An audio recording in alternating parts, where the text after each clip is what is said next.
こいつは楽しめそうだ。 Fighters ready. Engage.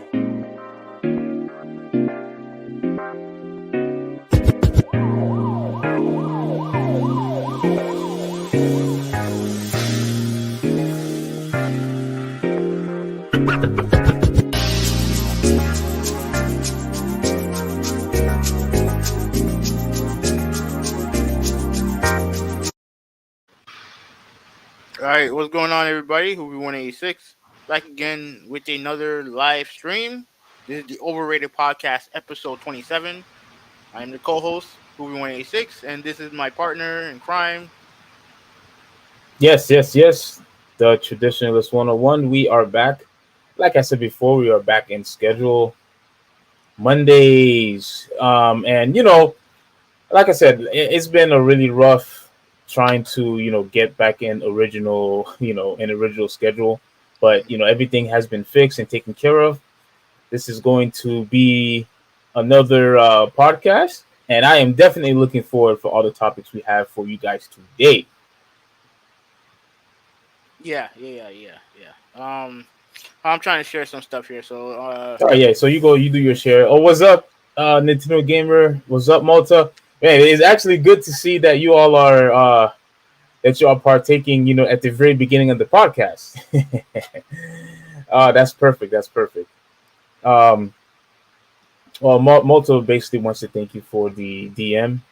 yeah, no problem, man. I figured it's I remember you reminded me last week, and I figured let's do that. Let's do that. So I did that for him and Nintendo Gamer. Nintendo Gamer, if you want to talk about the Nintendo, I know we have another podcast that we have planned for later on. We'll talk about that a little bit later, but later on we do have a topic on the Nintendo Digital Store. If you want to join, then let me know, and yeah, just let me know, all right?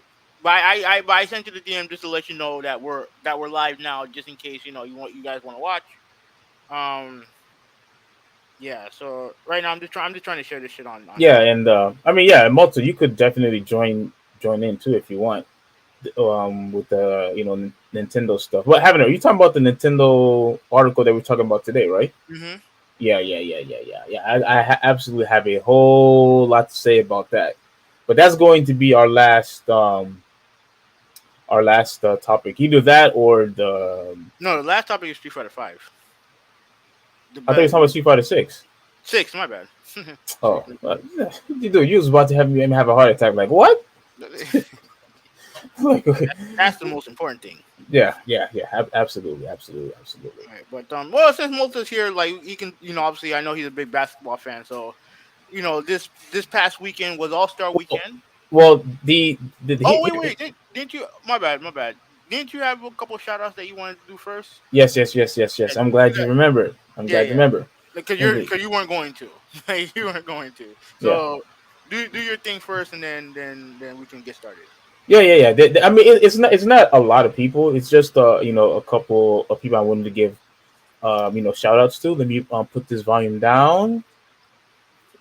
And here are the couple of shout outs I want to give out. I know you probably none of you guys care about the Olympics, but like I said before on Twitter, the Winter Olympics is officially over.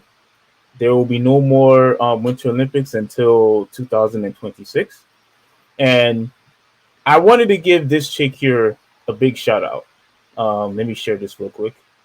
Again, I know you guys don't care, about this, but I just want to just do a really quick shout out because this chick here, Viana Flowers, she basically won in bobsled, which is you basically run with a sled, you hop in, and you basically try to steer and you try to make it with the best time as you can. Quick question. Have you ever watched the movie Cool Runnings? No. You should watch that movie. Oh, okay. Yeah. Sure. I'll put that on my list to watch. Now again, I really want to make this quick, so I'm not going to read this. But I just want to give you guys a picture of what she looks like. I just want to give her a quick shout out. Mhm. So this is basically what it is. And Alina Myers, she also won a medal. Oh crap! But hey, yo, be Yeah, careful. I know. That's why I did that. I just wanted to give you guys a quick visual of what I'm talking about. So she basically also won, and there was this other chick named her name is I forgot her first name, but her last name is Jackson, and she oh yeah, she's hot too. Let me just let me just say this: a nice, beautiful black woman. And here's the thing, real quick. I read an article that basically said that we don't have enough African Americans that partake in the Winter Olympics, and that's another topic I want to discuss some other time. I know you not interested in that having now, It's kind of but obvious why. yeah, it's pretty much obvious why they're not partake in that, but it definitely would be refreshing to actually see it on TV. You know what I mean? Like it would definitely be a really great thing to witness. African Americans actually witness African Americans, Black Americans partake in winter sports, because Mhm. anything whether it's Winter Olympics, hockey, like you don't really see African Americans partake in that. It's mainly football, basketball, track and field, and that's pretty much it. And gymnastics. Too cold. Cold as hell. You think it's because the weather why they don't want to partake? That's why I am joking a little bit, Oh. no, I just think that I think um African Americans are geared towards sports that they're more accustomed to. I don't think it is like when it comes to like sports like baseball. I think they have an issue there. I think they have an issue there because baseball used to be a popular sport amongst African Americans. It's not anymore, Yeah. and a lot of that has to do. I think a lot of that has to do with the entry level of the game, where I feel like the game makes it harder for African Americans to get into it. I Hmm. think part of it is just the way that at least the way that MLB is when it comes to how they legislate the game, where everyone has to be serious all the time. No one can be flashy or showboat or nothing like that. Because that's some people don't like that. Yeah, I do believe it is somewhat of a culture thing too. Absolutely. Hmm.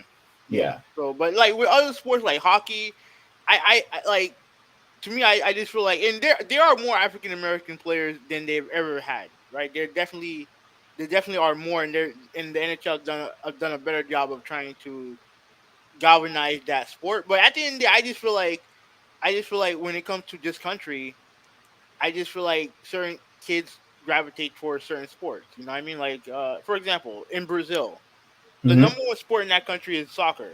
Yes, absolutely. Yeah, you know what I mean? Because that's the sport that their heroes played. Those are the ones where in soccer is a big deal in that country. Yes. You know what I'm saying? Like back in the day, back in the old days, baseball was the premier sport in America. It was America's pastime. But now you obviously have the growth of football. Obviously, you have the global appeal of basketball. You know what I mean? Like it is different now. It's different now. I think for some sports, I just think it's just inevitable.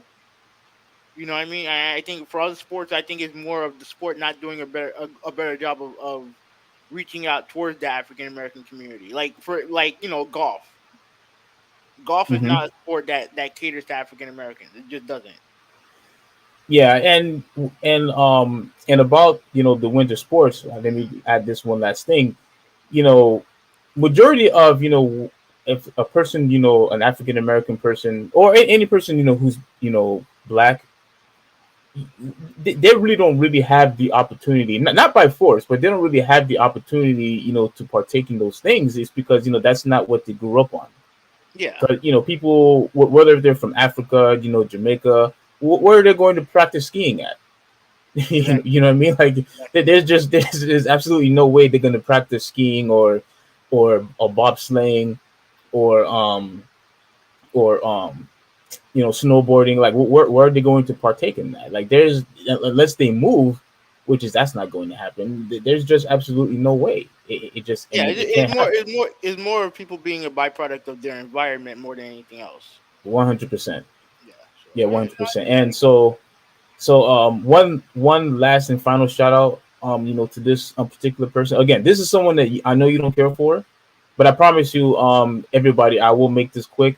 But this is someone who is very important to me, and it's really sad. It's a really well, you know what? Let me share it so that you guys could actually get a visual. I actually did a small what do you call it? Um, screen slideshow, I guess if you will. And let me minimize this. All right. Oh crap. Right. I'm pretty sure you don't know who this guy is happening, right? You're not familiar with this guy? No. All right. And Malta, Nintendo Gamer, you guys probably not interested. You probably aren't familiar, with this person either. But I had to give George Perez, this is his name, a real quick shout out. Why? Because he had announced on Facebook that he's on stage 3 on pancreatic, I think that's what it's called, cancer. Yeah. And I believe he discovered this after he got surgery from blockage, and that was he had blockage in his liver, right? So when he had blockage in his liver, the doctor found out that he had stage 3 cancer, and it was inoperable. Like there's just no saving it. Like there's no saving it. There's no saving him. So yeah, that's what I was going to get to. The reason why I am hurt by this is because this guy, he is actually one of the first people who actually wrote the Justice League and the Justice League and DC comic. Oh, okay. The crossover. Okay. He and as you can see here with the Teen Titans, I know you guys know who Teen Titans are, but as far as when it comes to Teen Titans, this actually became a really big rivalry between them and the X-Men, because that's how sensational his writing and his drawing was. So he does crossover comics. Yeah, he did that back in, I think it was like back in 2003. And he retired now. Like he already had retired. But here's the thing, right? Let me continue on with this slideshow. Now, he did Teen Titans, he did Wonder Woman, he did the Avengers, Crisis, Infinite Earth. Like here's Wonder Woman right here, and that's his name. See, George Perez. So he made a lot of comics, like a lot of comics, and he did a lot of crossovers. So there's your Batman, here's your Captain America, there's Superman, Iron Man. So like, I wish I could get rid of this stupid thing right here. I don't know how to get rid of that. Oh, there you go. Right. Crap. Forget it. So yeah, he did all of these comics. Now, the reason why I mentioned him in the first place is again because he made the JLA Avengers crossover, and he's obviously the doctor said that he's going to basically die within a year, 6 months to a year. And here are 2 positive things. I'm gonna make this quick. There are 2 positive things and 1 negative thing that I wanted to share with you guys. What DC and Marvel decided to do is that they're going to be reprinting the JLA and Avengers comic books that was canceled back in 2003. And a lot of people was demanding for it because, they were saying how you should probably honor him since he's not going to have long. Since he's going to basically die. Now, here's the problem, that I actually have with this. And you probably might be surprised that I have an issue with it. Here's the issue that I have. I'm happy that Marvel and DC are doing this. The problem is they are only giving us 7,000 copies of reprint. That's the negative. That's the negative, that I have. You have 7,000 copies, where the average is nearly about 100,000. That's the average that comics are being produced to the public. And you mean to tell me that the only thing that you could do is by honoring somebody, you could only give 1,000, copies? Like I already called the comic book store, and they won't even have the comic in their store. So I'm like, wait a minute, why are you doing this to us? Like, how could you do this? Like, you said verbatim that you want to honor George Lopez because of all the great stories that he wrote for you for Marvel and for DC.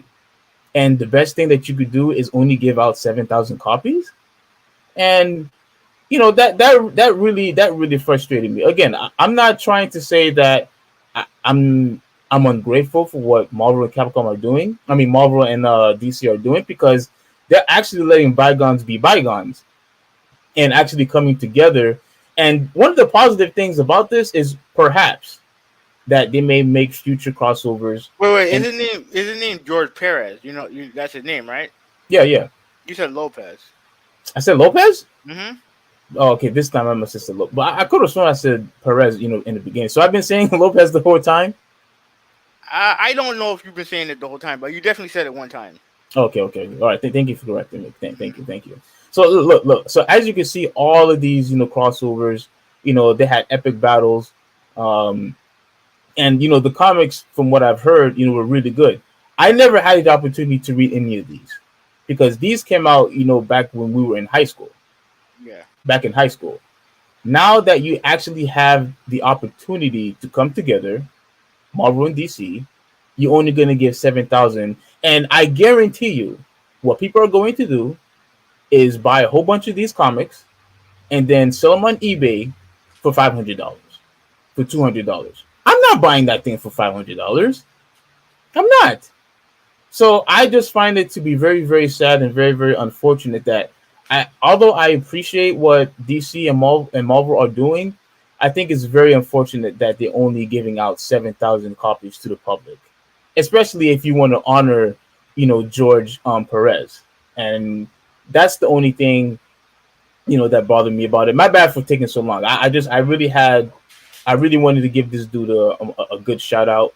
And I just feel like, man, like they missed it. Like they missed the mark. Like they really had a chance to, for people who didn't have the opportunity to read his books, that they could actually experience and actually appreciate all of his good work. But you're only gonna have 7,000 people to actually have the opportunity, and that's what really pisses me off.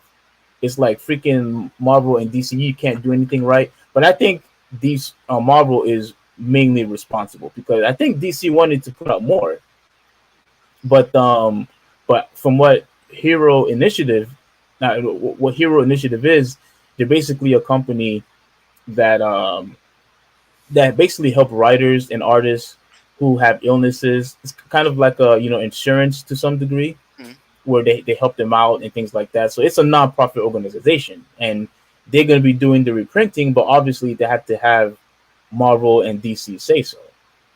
So, but anyway, all I want to say is I just want to give that guy a good shout out for all of his good work, all of the writings that he has done. Hopefully, maybe I'm really hoping one day that there will be a Marvel and DC video game. Say it again. That's never gonna happen. You really think so? Nope. That will never happen? Never. Well, even if you're right, as long as they could at the very least bring more comics, crossovers between the two companies, I think I'll be okay with that. But it is okay to dream, and have, I would just wish that they would have a Marvel and DC video game. Like I that would be so epic. I guarantee you that people would buy that game like hotcakes. I guarantee it. But enough about that.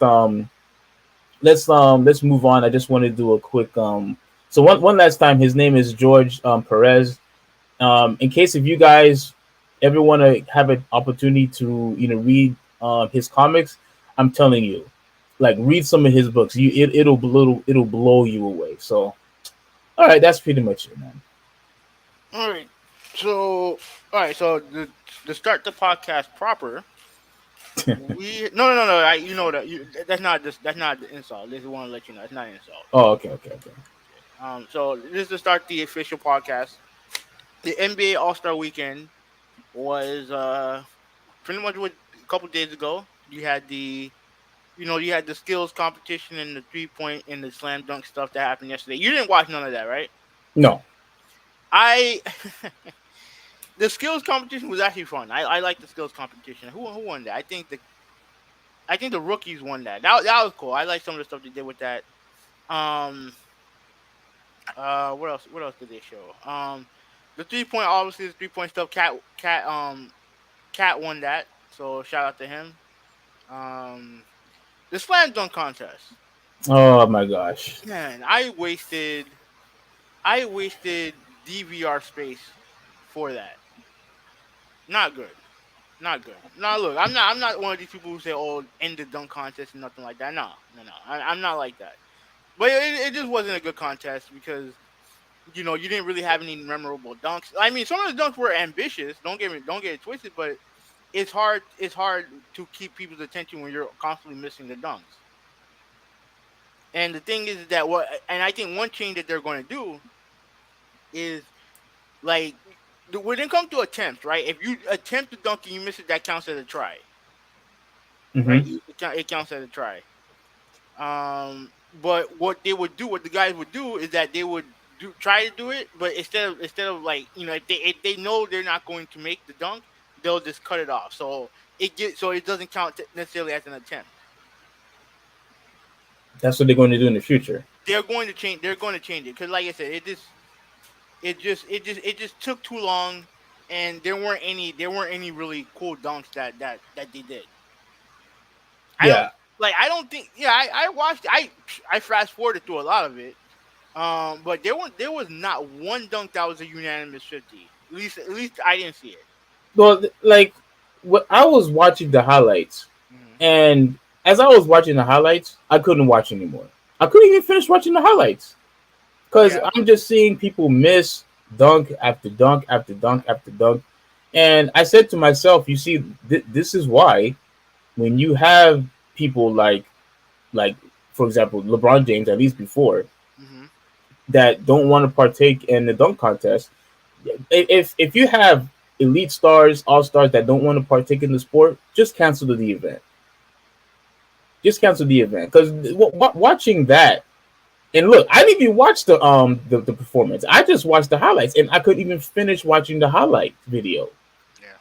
I couldn't finish watching it because it was just so embarrassing to watch. So, in my opinion, if you're not going to have elite stars, if you're not going to have great dunkers partaking to the event, just cancel the event. Well, Like, I say, mean, go ahead. that's the thing. I wouldn't cancel the event. I just think that sometimes you have bad years. Like it's just what it is. Because before that we had, I think last year was no, last year, like, I didn't watch last year because they didn't do one last year, didn't they? Because they had the whole thing with COVID and all the other stupid shit.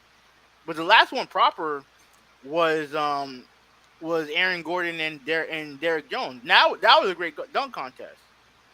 Yeah, And then and the year, he got robbed. yeah, yeah. I mean, yeah, he probably did get robbed, but he didn't have to cry like a little bitch about it. You know what I mean? But that's another story. Hmm. And then before that, we had the Levine Gordon dunk dunk fest, which was great stuff. Yeah, that one was good. Yeah, so like to be honest, all it was this year, it was just a bad year. That's all it was. It was just a bad year. I don't blame the talent because, like I said, if you're not gonna have the stars do it, like I do agree. That's one main criticism I've ever had of LeBron James, that he robbed us of a dunk contest. Yes. And frankly, Dwayne Wade did too. Like, what I mean? Like, Dwayne Wade never did a dunk contest. He's Oh, more that's he, right. he's more than capable of doing every major. When you look at every major star that's ever like known dunker, right? Like, you obviously had your Wilkins, your Jordan, Kobe, Vince. Yeah. All of them has given us dunk contests. None of these guys did. And then you look at LeBron, didn't do it. Dwayne Wade didn't do it. Did John Morant do a dunk contest? Was he in one? No, no, no, no, no. Remember, he just got into the league, so no. I don't I mean, think he did. he should. Like, yeah, okay, and like you, like you should be in a dunk contest. Yeah, he's not good. He's not going to do it. He even said it in the post conference that he wasn't going to do it. Yeah, so And like, this is the reason why I said you might as well just cancel the event if you're going to have all the elite stars, all the all stars, all of the stars, all of them not partake, and you just bring up a whole bunch of nobodies that nobody care about. Nobody want to see that. yeah, but like I said, man, like it is always the All Star game always ended with a dunk contest, and that's the one that always gets the most people hyped. But it also the one that can be the most boring if no one does it right. Like you're pretty much playing with you're playing with chance. You're playing with chance. But all Yeah, right, all right. so you think do you agree with the idea what people have been saying in the media that you should just bring in guys from the streets who are No, really talented fuck dunkers? no, fuck no. No, they're not. That's not. Then they're not NBA. You might as well call it and one dunk contest. No one knows who these fucking guys are. What the fuck? I mean, I get it, but at least the guys that we don't know, or at least they're in the NBA. At Well, least they're in the NBA. Hold on, let me mute my mic um, real quick. Hold on. oh, well, he's I guess he's going to answer. Well, since he's going to answer, let No, me no, look no, no, at no. I'm good. let me go to these topics. So Malta, you said that you didn't like either. I'm not really sure what you meant. Oh, okay. So you said that you don't like DC. Says that he doesn't like DC, and you say that you don't like either. I'm actually surprised that you don't like either one. So you're not a fan of Spider Man or Batman or Superman or anybody. It looks like you're not really. So you didn't watch any of the movies, never watched any of the cartoons or read a comic book. Well, this kind of goes for all of you. Oh, you're back. Oh, you're back. My bad. My Yeah, bad. I've been back. Oh, so you should have said something. No, I thought you heard me the first time. No, no, no. I thought, yeah, I heard you, but I thought you went back. Okay, all right, all right, wait, Yeah, all right. Yeah, I don't think they should get rid of the dunk contest. I don't think so. yeah. If I, if you're not, it sucks that the main guy don't want to do it, but don't you bring guys off the street? The fuck out of no, like no, no, well, if those guys are better, why not? no, they're not in the NBA. It's an NBA All Star Weekend. Yeah, but if those, Not bring random dudes in off the street weekend. It's NBA weekend. well, I think Stephen A. Brought up the idea that you could still have NBA players, partake in the sport or use No, no, them no, use them no, as no. like kind of like a sponsorship, No, type of fuck out. thing. No, if they don't want to be part of the content, then fuck them.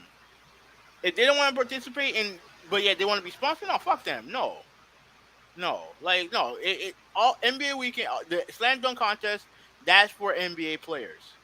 Hmm.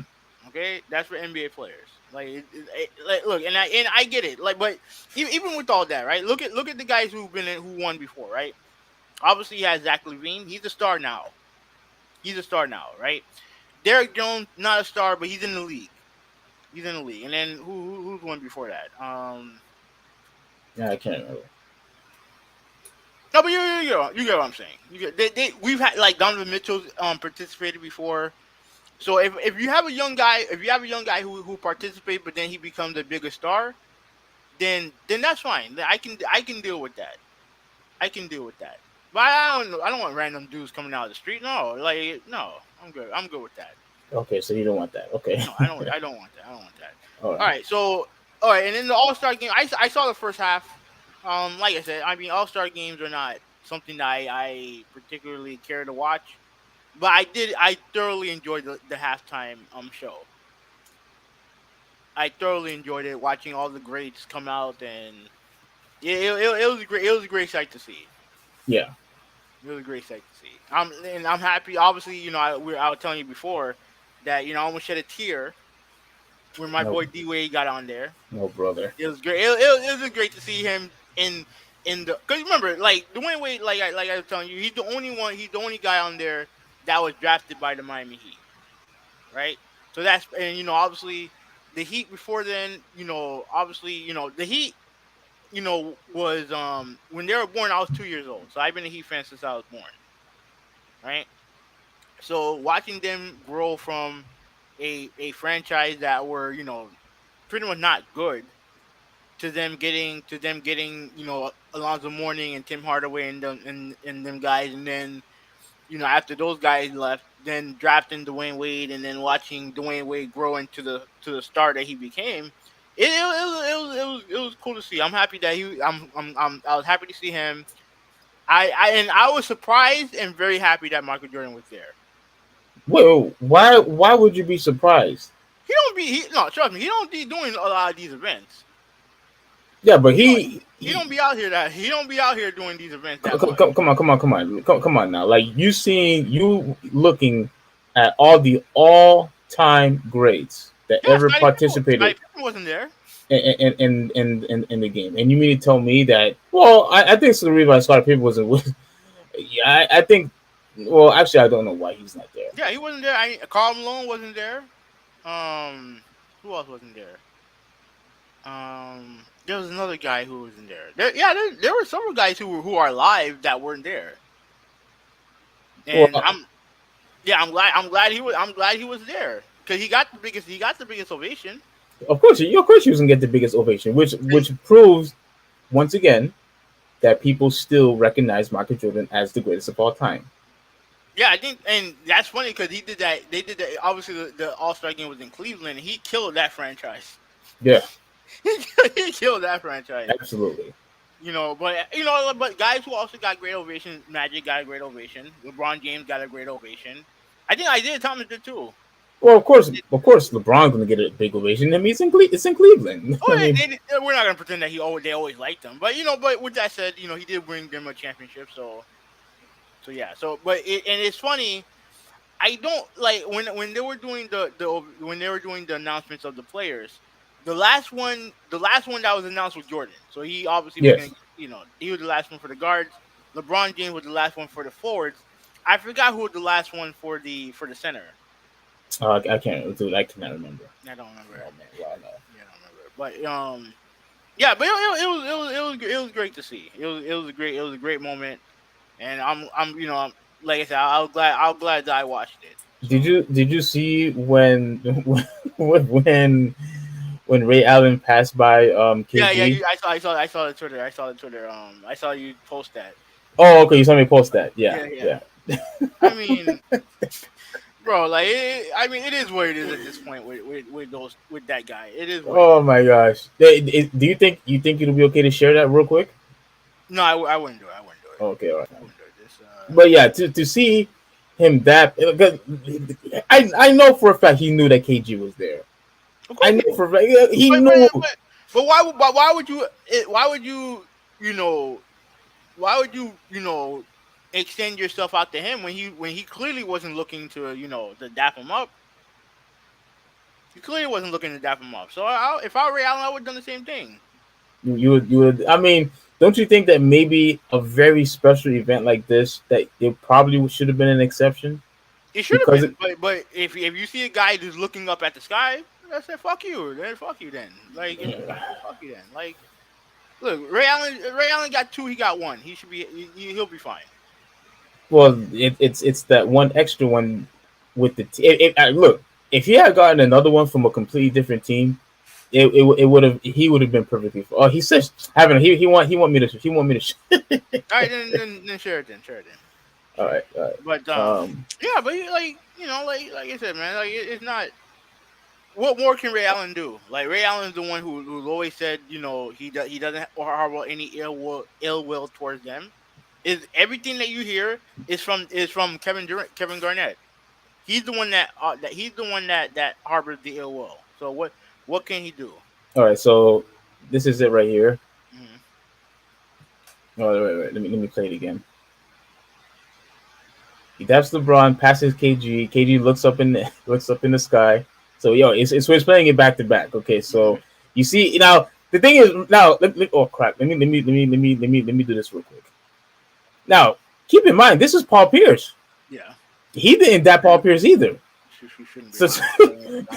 So he ignores both of his former teammates. And look, I understand what you're trying to say, Like I completely understand what you're trying to say, but I really would have liked to see them, embrace each other. Like this is a very, very, very special moment, Yeah, and a lot of people would say that this is beyond, championships. Like this is beyond, I okay, agree. who's better and whatnot. Like this is a ceremony where all the greats come together. I agree. You know what I mean? I You have agree. you have all these guys. Obviously, you had Dwayne Wade. Did did Dirk Nowitzki, was he there? Yeah, yeah, he was there. Okay, yeah. Guys like him. Unfortunately, you know, Kobe Hold on, Bryant's passing. But give me 1 second. Hold on, give me 1 second. Hold on.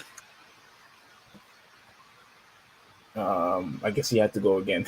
This guy has been having to leave like so many times, like for the past few podcasts.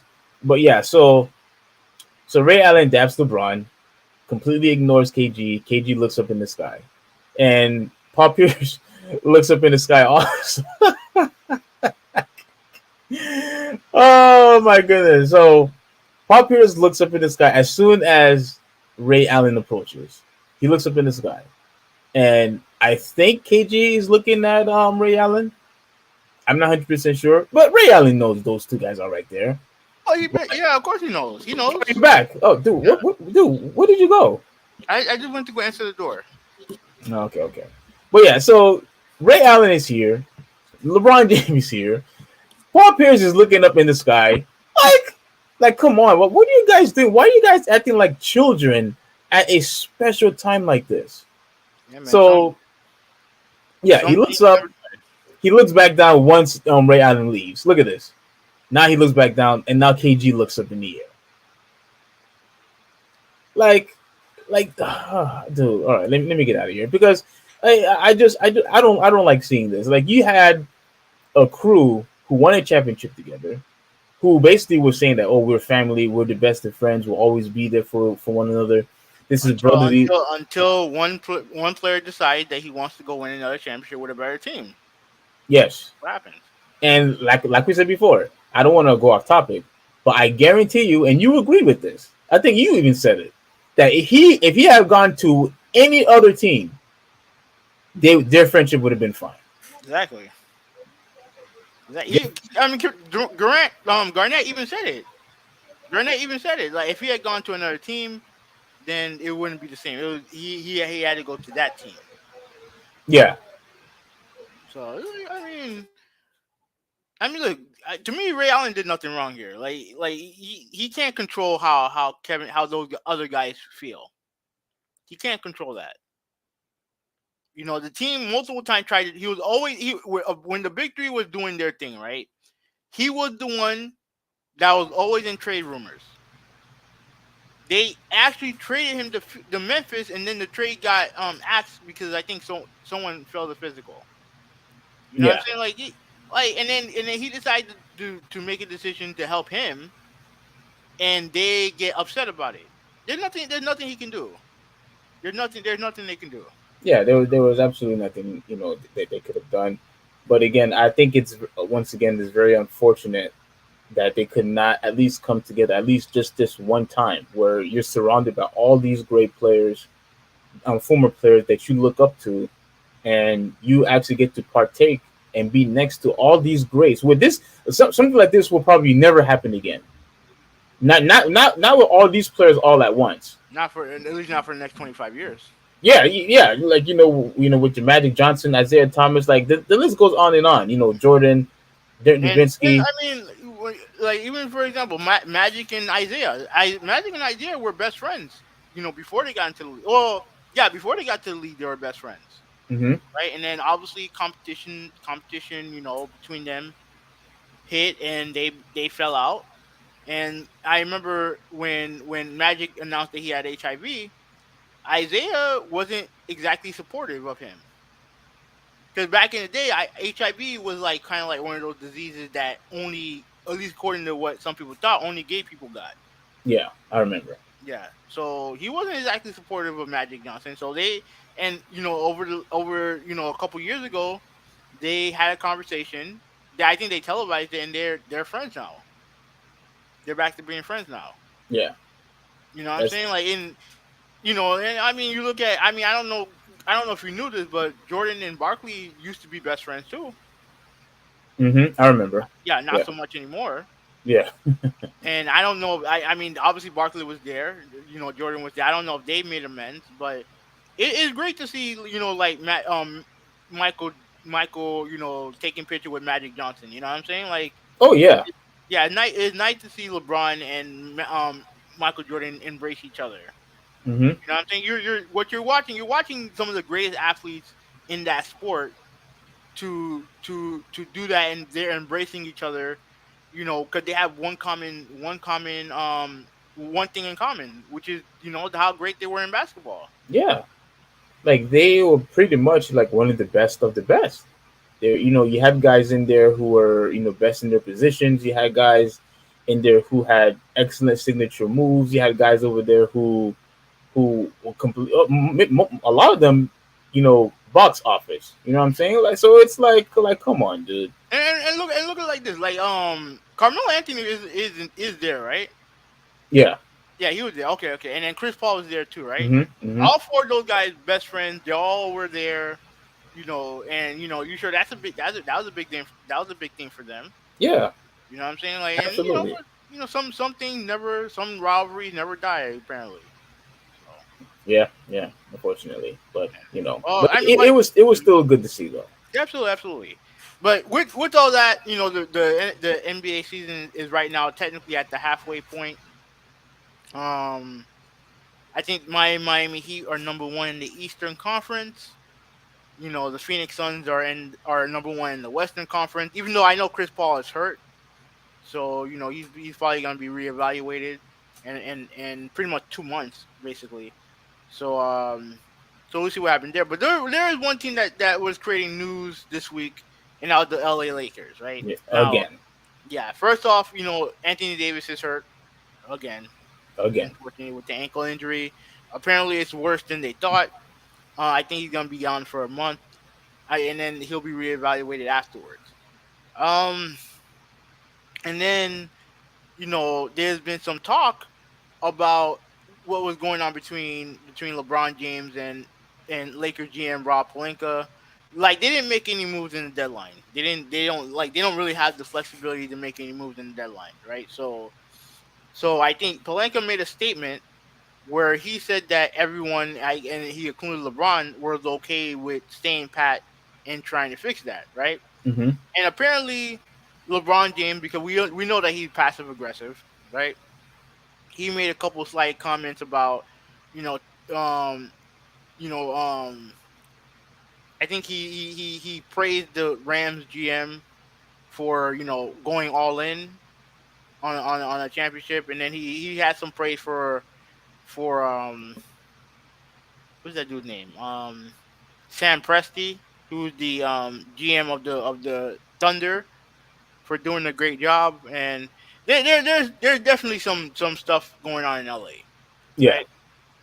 So are they in trouble, or do you think they'll make the playoffs? Because I think they will, but they're not a championship team. Um, I do believe that they will make the playoffs because they'll be participating in the play-in if they remain in the 10th spot, and I think they will be good enough to be. Who will they be playing? They'll be playing. Let me look. Who will they playing? What place are they in right now? Um, the ninth spot. So they'll be Right. playing. They're going to be playing the team in the 10th seed, Yeah, which and is and whoever loses that game is out. correct. Yeah.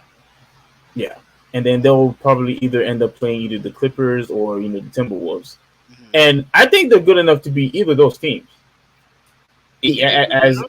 as bad as they have performed, and how pathetic Westbrook has been performing, I think they still have a talented enough talent to beat either Portland, the Clippers, or the Timberwolves, and make it to the playoffs. To They're gonna me, get to me, it depends on Anthony Davis' health. To me, I think he unlocks that team's potential. But the problem is that he's hurt, and it's always like in like the ankle thing was a freak thing. I think I don't know what he had. I forgot what he had before, but it's like it's always something. It's always something new with him, and it's unfortunate because when he's healthy, he's one of the best players in the league. I know no, you it's don't like not. him. No, Yes, he's he not. is. He absolutely is. No, he's not. Yes, he is. He's not. He's not. He's not. He's not top 10 even He when he's absolutely is. healthy. He absolutely is top 10. Absolutely not. When he's healthy, he's top 10. You've seen the progress each individual player has made, throughout the last couple of years. Like you've seen it with Joel Embiid, Hmm. this year. You obviously saw it, with Steph Curry. You obviously saw it with Jimmy Butler and Hero. You've seen the huge progress, Giannis made when he Oh won wait, his wait. I championship. thought Jimmy Butler was a superstar. A That's what I superstar? was told. No, no, Yeah. but you saw the drastic improvement that he had made ever since he went to Miami. I mean, but I thought he wasn't a superstar. That's what I was heard. That's what I here. That's what I was told. The reason Uh, why he- the reason why I can't take the Heat seriously is because they don't have a superstar. no, no, no. I think what he has done, how he showed leadership, how he constantly showed consistency, throughout the years. Because regardless of which team he went to, that team got better. Yeah. That team got better. And when he went to the Sixers, that obviously that team got better. And look where Miami is now. They went to a championship. They lost, but they still went to a championship. Yeah, and the main reason why, and I'm telling you, the main reason why they won the Lakers won that championship is because of Anthony Davis and his defense. And I'm telling you, like okay, we can agree when he's healthy, he's an excellent player. We can agree on that, right? Yes. Okay, so as far as I'm concerned, like again, LeBron James can be great all he wants, and the fact that he's still great, even at his age, again is a marvel to behold. But even still, there's nothing else around them. There's nothing else around them that's gonna help them. That's gonna help them proceed in the playoffs without Anthony Davis. They need him healthy. Yeah, they need him healthy, but you could absolutely see the huge progression other players has made either this year or last year. I didn't see that with Anthony Davis. All I saw with Anthony Davis is somebody who got injured and someone who was just pretty much an all-star. That's it. An all-star. He feel like an all-star, but he didn't play like he was one of the best players in the league. At least not to me. That's fine, but like I don't know what's gonna happen because I think LeBron James is gonna be in his last year next year. I think that will be his last year of his deal. Um, I don't know, man. Like I don't know what they're gonna do from here. So what do you feel about this? I'm not gonna read it. I'm not gonna really read it, but how do you feel about this headline right here? Hmm. And I actually like it, where it basically says, um, Lakers front office put LeBron and AD on notice. You got yourself into this. Now, do you think that was appropriate? Like, do you think this was something that they should have said, or do you think that yes, serves you right? This is exactly what you get.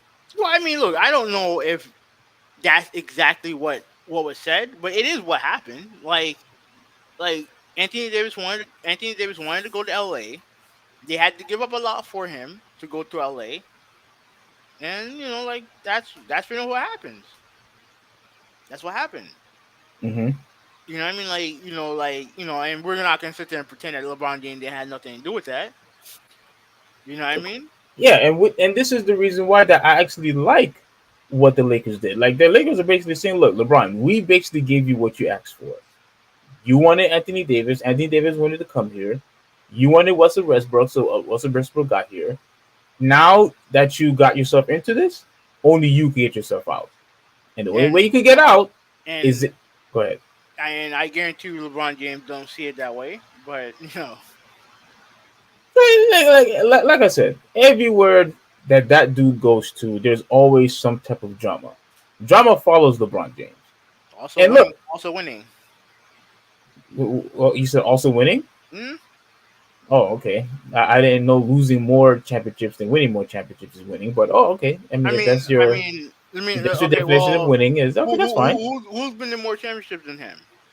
Hmm? Who's been in more championships in his era than he has? When you can't say what I said is inaccurate. Bill Wherever he Russell, goes, huh? Bill Russell, Michael Jordan, Okay, guys of the past. What I'm talking about now. Magic Johnson, Okay, I'm Kareem. talking about now. I'm talking about now.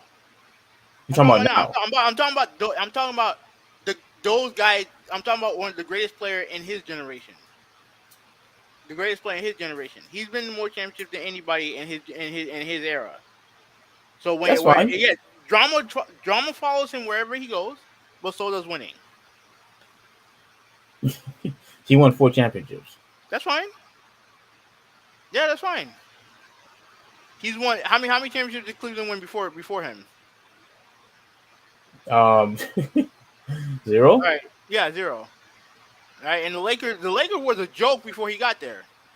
Yeah, but they already established themselves as one of the greatest teams of all time. So they'll be That's fine. fine, but They'll they be ain't fine. but they ain't do shit until they ain't done shit until he got there. Yeah, that's fine. But all I'm saying is, look, if LeBron James is a drama queen, that's what he is. Yes, he is. He's a drama queen. I don't know if you were like this, but a lot of players in the NBA are like that. Not like LeBron James. Nah, LeBron James earned it. Yeah, LeBron James has Nah, earned it. look, Good thing about this. You think Ben Simmons is a drama queen? he's that dude is worse. Okay, yeah, he's worse, but what's he done compared to LeBron? Nothing. Okay, what about James Harden? But you saw me. Is James Harden a drama queen? But you saw me criticize Ben Simmons. That's fine. I'm not talking about criticism. I'm talking about earned earning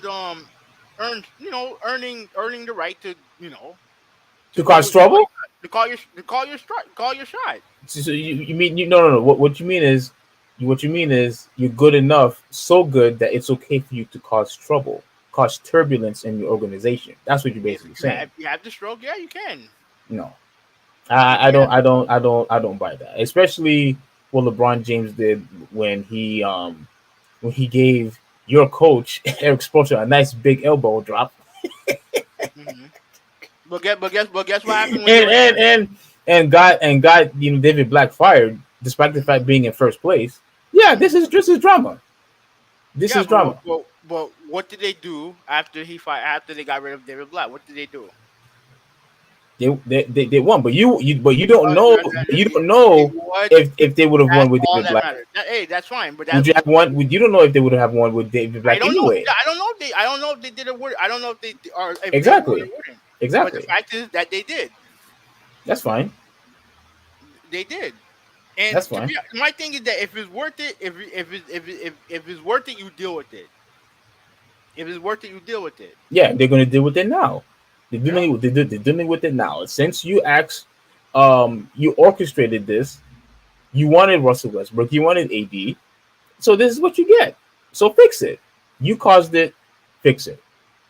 That's all I'm saying. Yeah. Yeah, I mean, it is what it is at this point. So, yeah. So, anyways, all right. Yeah. So, moving on to the next topic.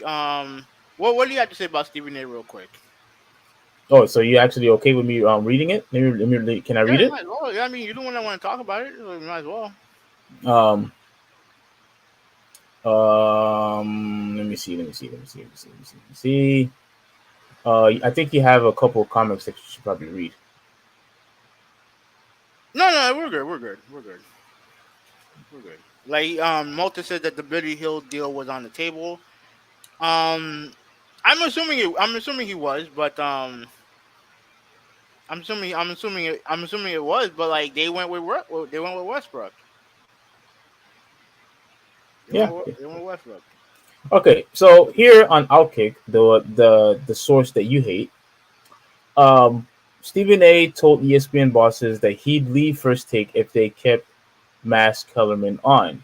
Now, we already know the situation with Stephen A. and Max, where despite the fact that show was number one, despite the fact that, those two guys was basically together, for about 5 or 6 years, and held, that show together.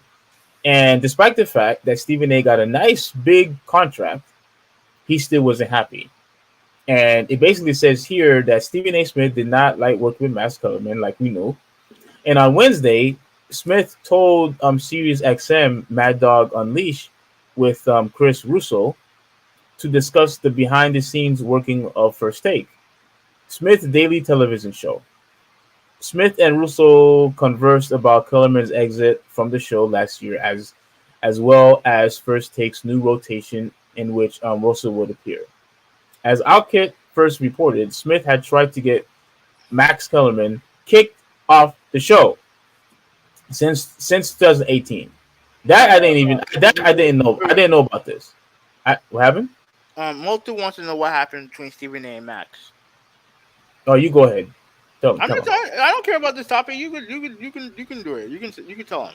All right. So Malta. So basically, what happened was that Stephen A. We did cover this, by the way. We did cover this in the previous podcast, by the way. To a degree. No, we talked about it in full. To a degree. But No, this is new information though. it's not new information. It is new information. We didn't know about Not. this, and you didn't No, know it's not. about it either. No, it's not new information. Like You didn't know about this. he used his leverage to get someone off the show, off of his show. Yeah, pretty much. So basically, Malta. What happened? What happened with Stephen A. and Max? Now, from my knowledge, there was really no problem on Max's behalf. He didn't really have a problem, with anything. Stephen A. Smith had a problem with Max, and I believe this is my opinion. The reason why he had a hard time, working with Max, is because he didn't like the fact that Max was challenging him. That's my opinion. Because everything that Stephen A. and Max Kellerman were doing is no different than what Stephen A. and Skip Bayless has done, and Skip Bayless has even worse takes than Max has ever. But you mean to tell me that everything that Skip Bayless had said is let me get rid of this was actually suitable for TV, even though a lot of the stuff that he was saying, was nothing but a bunch of rubbish and hogwash. But yet you had so much disdain towards all of Max's take, which doesn't really make any sense. And from what I also found out, Stephen A. basically didn't like the fact that Max really didn't have a position of stance, if you will, like meaning that he didn't like the fact that that Max would always be on the fence on certain topics, and I honestly believe that a lot of fans was gravitating more towards Max. People such as Terrell Owens, when Stephen A. got really offended when Terrell Owens said that Max is more blacker than you are, and I know Stephen A. really took offense to that, and a lot of people was vouching for Max, and even though a lot of people hated him, he was beloved by so many others, and I honestly believe that Stephen A. was jealous of Max Kellerman. So what Stephen A. would typically do is he would talk about something, and then he will not know what he's talking about, but then he'll compensate by using big words, big words like soliloquy, if you will. He'll just use random, big words, and to compensate of what he's talking about, what he really is not really saying much. You know what I mean? So to move on, as First Take first reported, Stephen A. tried to get Max kicked off since 2018. Smith later admitted that he had pushed the network to remove Kellerman for 3 straight years. He finally got his way, thanks to David Roberts, a Tabernacle, I think that's how you say it, executive who in Smith's back pocket. That's speculation. That I hate when you go on these garbage ass sites like this. Like because what the article is doing is trying to make Stephen A. to be evil. You don't have to like Stephen A. You don't have to like everything that he does. He admitted that on a radio show. That's fine, but you don't. But it's trying to make him out to be evil. Because I guarantee you this: if that exact same situation happened when it came to someone like a let's say Jason Whitlock and somebody else, they would not have done that.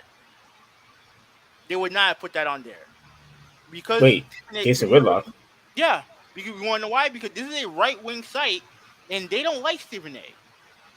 Because at least because they perceive Stephen A. to be left wing.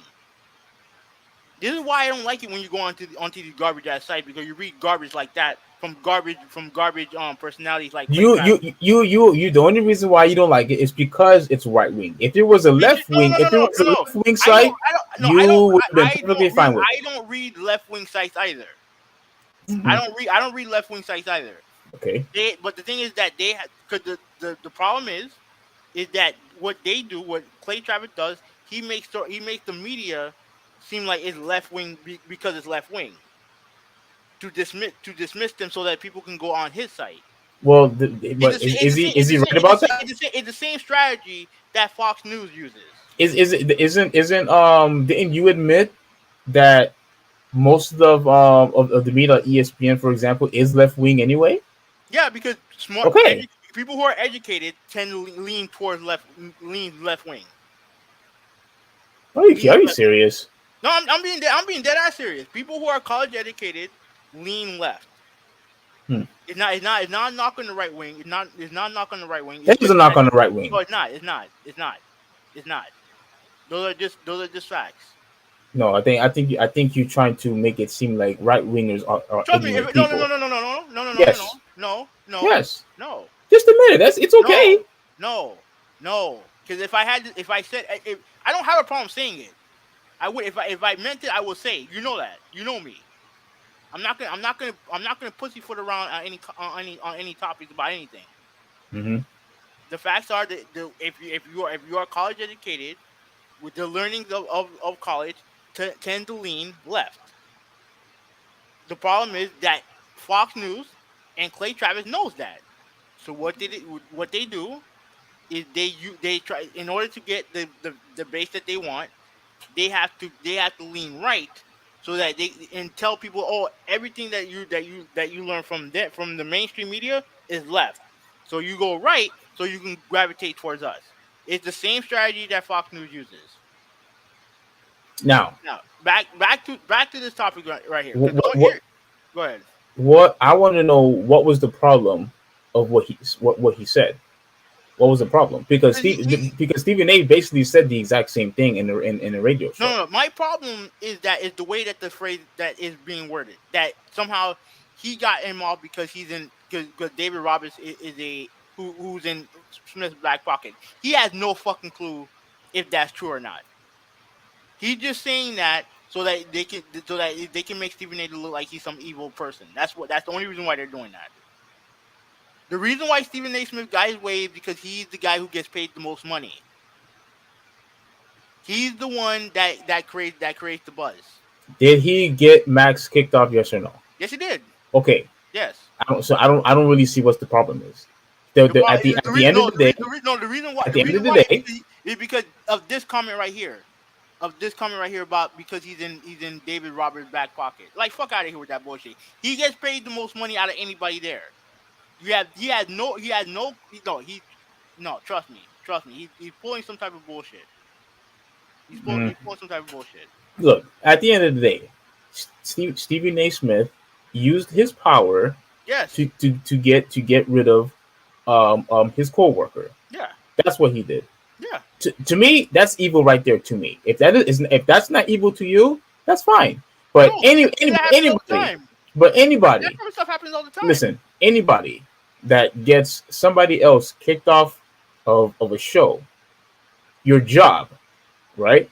Or somebody sets you up so that you get fired, or somebody basically lied about you, so that you don't get promotions and raises and things like that. Anything that involves That's you. not what happened here. Listen, That's not what happened. Anything. No. All that falls under the same umbrella. No, it doesn't. Yeah, it does. No, it does not. No, it does yeah, not. it does. Yeah, it does. Not ESPN. Max got fired from ESPN. That's what happened. That's a fact. I don't care what you say. He got fired. Are you serious? He got fired. Do you believe that? You want to look at where Max Tellman works right now? Is he on First Take? Yes or no? He's not. But he's not. ESPN. He's not. No. You said ESPN. No, I said First Take. You said. I said First Take. I didn't say ESPN. I said First Take. I said he got fired from First Take. All right, that's fine. That's fine. Okay, that's a fact. That's not demotion. It's not demotion. So The being in the number one show, that's not no longer partaking in the number one show is not a demotion. Nope, not for Max. Okay. Yeah, you Not for keep Max. you keep telling yourself that. This No. it's the same thing. It's the same scenario. Hold on. It's the same. It's the same scenario. Listen. No. I'm gonna say this. And then you say what you have to say. If I'm mistaken, how many shows is Max Kellerman on right now? I think he's on 2. Okay. So how is it a demotion when he's on the number one show in the morning on TV, and he has another show he has another show in the afternoon. He has 2 shows on ESPN. You're not even listening. No, because what you're saying don't make no sense. It's not a demotion. You don't have to like the fact that he got him out of first take. That's fine. That's fine. But like when I told you that Max Kellerman is gonna be fine, he's gonna be fine. Is it a promotion? Yeah, I don't know if it's a promotion, but it's not. So it's not a promotion, but it's not a demotion either. No, despite the fact that you were in the number one show, suddenly it's not a demotion. You obviously don't know how this stuff works. This is the exact same thing what happens when you are a manager, when you go to a bigger store and you go to a smaller store. If you go to a smaller store, I'm sorry, that's a demotion. You didn't get fired, you're still a manager, but that's a demotion because you went to a smaller store. That's not true either. Because you went to a smaller store, that's a demotion. Yes, managers, dude, trust me, managers will say that's a demotion. No, they say that's a demotion. It happened at my job. There's one manager going to a smaller store to fix the store. He's not going to. It's not a demotion. He's going there to fix the store. Just because you go to a smaller store doesn't mean that you're going there to. It's not a demotion.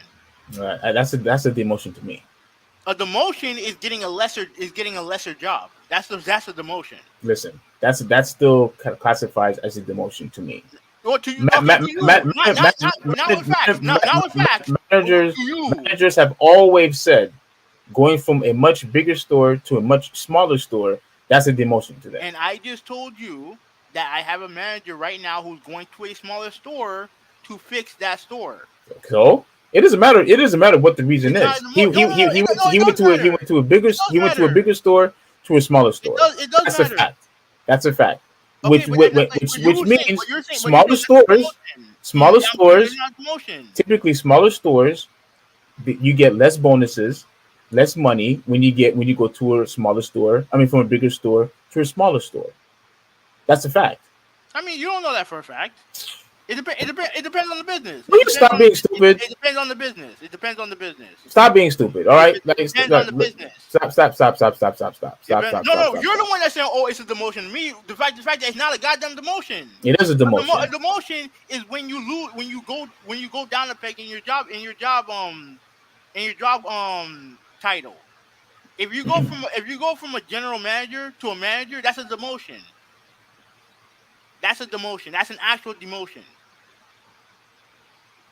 If it's one thing. If Max Kellerman went from being on First Take to doing some show on ESPN 2 or ESPN News, 100% that's a demotion. Oh, get the hell out of here, man! All right. That's bogus, and you know. All right. You can dismiss it because you're wrong. That's bogus. That is so bogus. No, because we're talking about the show that obviously that has the most views, that makes the majority of the money that people gravitate to watch. He's no longer participating in that show. And you have the nerve to say that is not even close to being a demotion, despite the fact that he got removed from that show. Then you said enough. I want to finish. He was in a big time show on ESPN. Big time show. One of the number one show. He got removed from that show. Okay, that's a fact. He got removed from that show, and it was because of Stephen A. why he got removed. And Stephen A. on record, went on radio and said that he no longer wanted to work with Max, despite the fact that it was the #1 show, despite the fact that he got more money, right? Mm-hmm. And he used his power, and he always want to make everything a race issue. Always wants to make everything a race issue. Talking about, oh, we don't have enough opportunities, this and that, all this mumbo jumbo that he's always talking about. And look what he did. He used his power to get rid of somebody else from the show. That's BS to me. Okay? And you could take it whatever how you like. To me, that is a demotion. To me. Then it's not a demotion. Because you don't know what it means doesn't mean that it's a demotion. Just because you keep saying it to me, that means that you don't know what the definition is. He works in the morning. He works in the morning, and he has his own show on ESPN. It's not a demotion. It's not. In fact, if I would say that they compensated for Max. They probably felt bad for him because he's getting his job taken away from him by Stephen A. So they gave him the morning show, and they gave him his own show on ESPN. They gave him 2 shows. If it's not, why compensate for it if it wasn't a demotion? No, they compensated because. All right, yeah, okay, yeah. Can I talk? You ask me a question. Let me say the answer. They probably felt that obviously Stephen A. pulled a power play, and they were like, you know what? It's not fair to Max. It's a low move. Oh, it's not fair.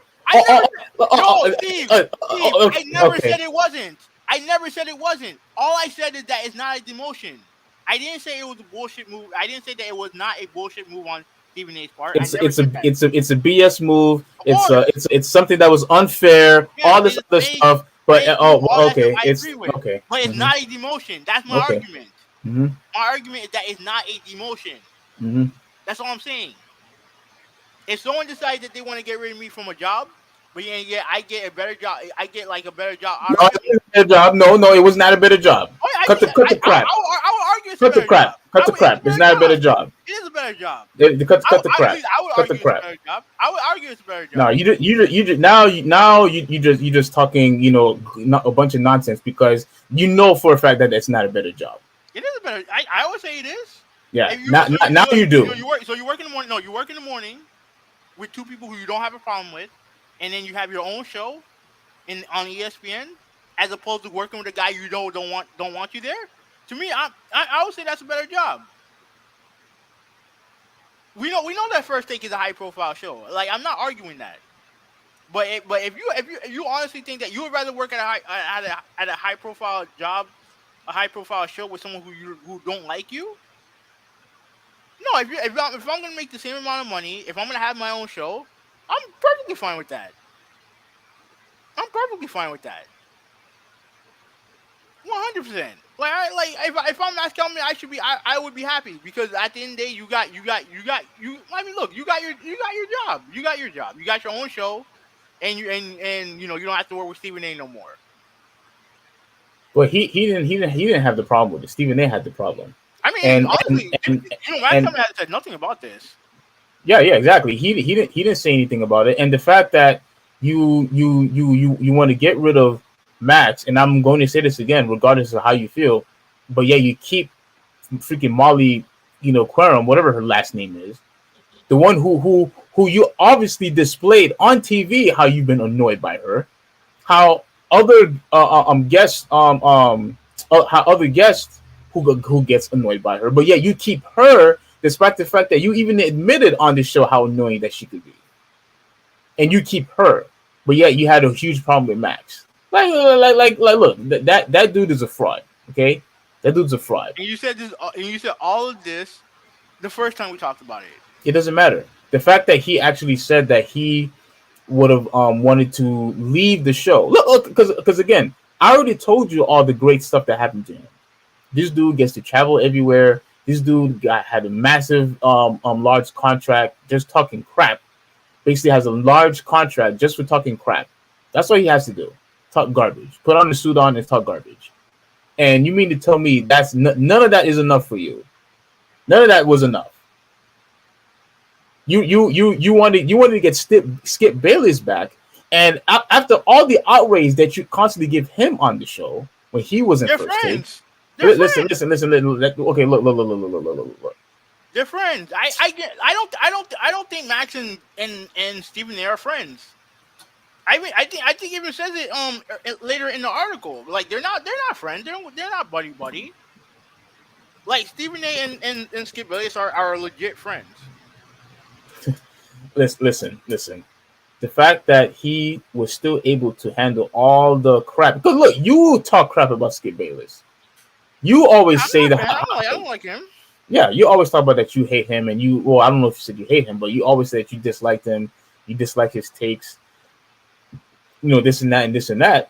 But yet, when you have a guy who's, well, I'm not gonna say Max Kellerman does the same thing that Skip Bayless does, but I do believe that Max always give really good um substance. You know what I'm saying? Like he give really good examples. He goes into depth whenever he wants to talk about, especially if it's about combat sports. Like he knows what he's talking about.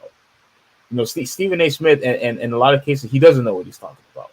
That's why he compensates, using big words to make himself sound intelligent. And people, caught on, people have caught on, to that BS, and they call him out on it, on many occasions.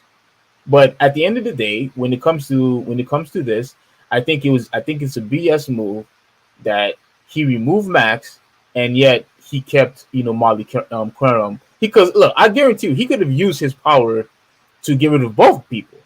He could use his power to get rid of both of them. But But, clearly he but has I a think problem with one and not the but other. I but I think We he talked about it. but We I talked about but him. but I think he the reason why he didn't do it at the time was obviously because the relationship he has with Jen and Rose. And look, you can say whatever you want about that, but to me, when it's on display that you are being annoyed by a particular person, and yet you keep her. Like, look, obviously, he doesn't really know what he's doing, nor does he know what he's talking about, as I always said. Well, that's my final thing. What do you want to say before we I move have on? no, I had no final thoughts. We had this conversation already. Okay. Look, will you stop complaining about that? You said like 3 times. Like, Okay, I, because I we heard just you. got to the same conclusion. My only argument with you is that you say it's a demotion. It's not a demotion. It's not. Well, okay, you could stick to that. I'll stick to You're that. being That it wrong. wasn't emotion. All right, You're you're wrong. wrong. You're the one that's wrong. Okay. When you go, like I said, you go to a bigger store, or you go to a bigger network. You go to a smaller network. That sounds like a demotion to me. Even though it's not in that case, but all right, whatever. All right, that's fine. We can move on. All right.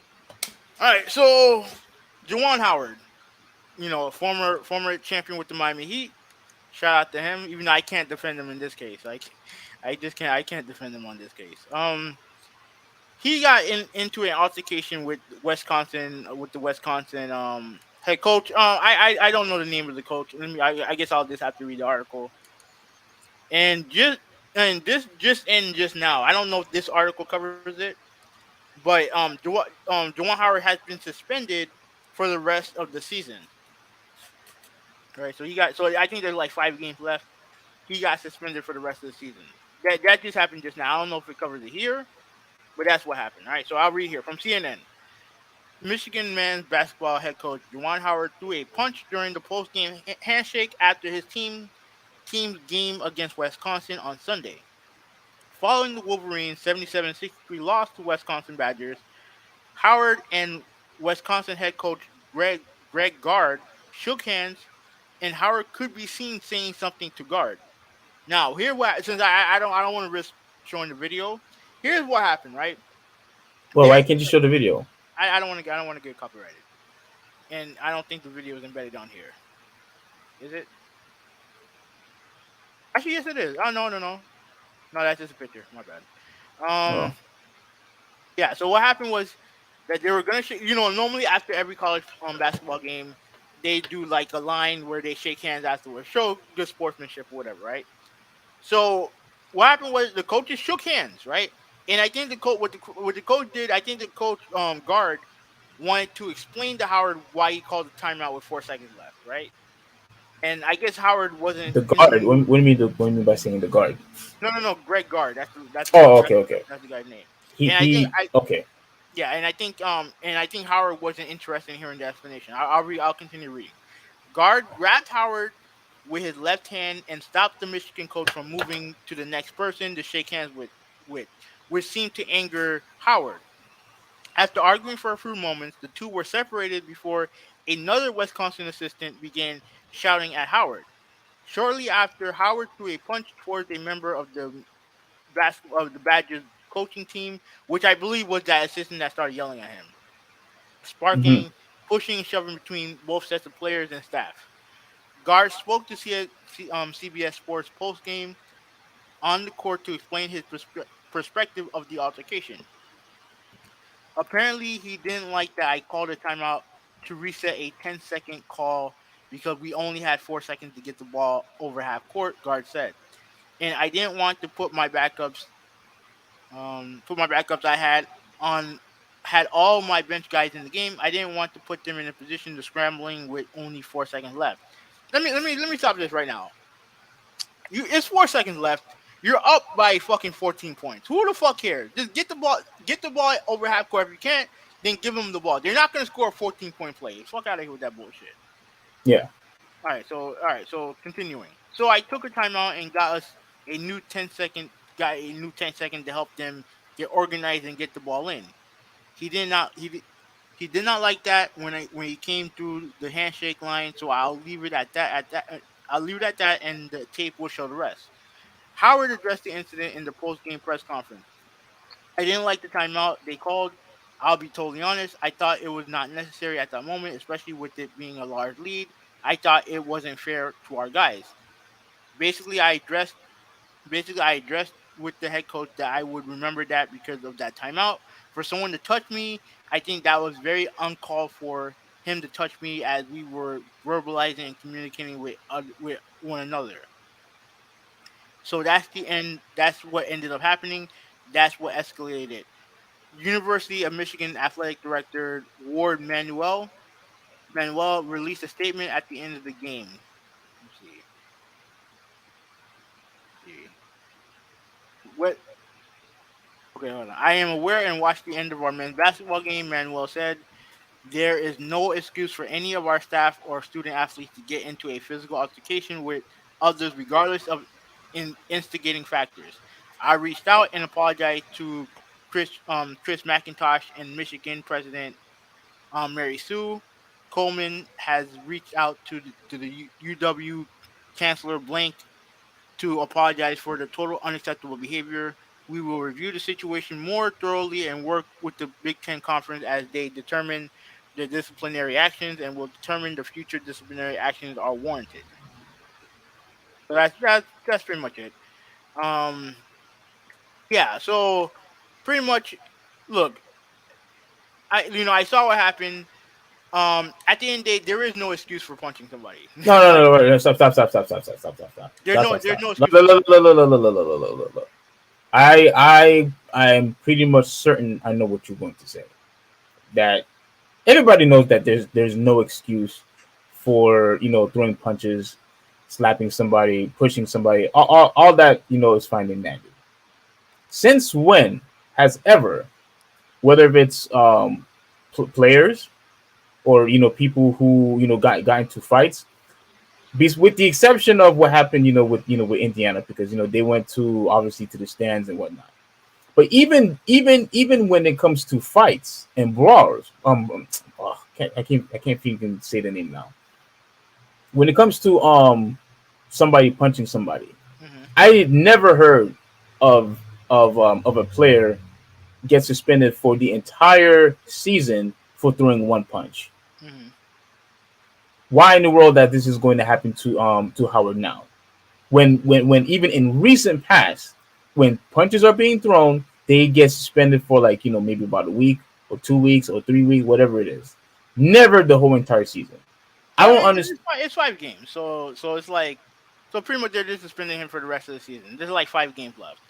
I don't like the fact that you know Because you don't think he has a defense at all. 'Cause he told the guys to stop touching him. No, no, he had no defense.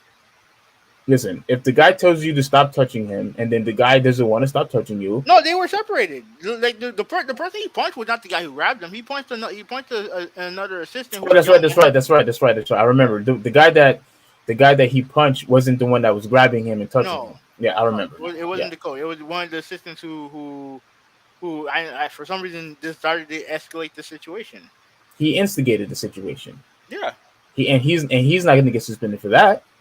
I mean, I'm sure the Wisconsin coach is probably going to get a game, but that's what happens when you throw a punch. Like when you throw a punch, you literally let everyone else slide. You let everyone else slide.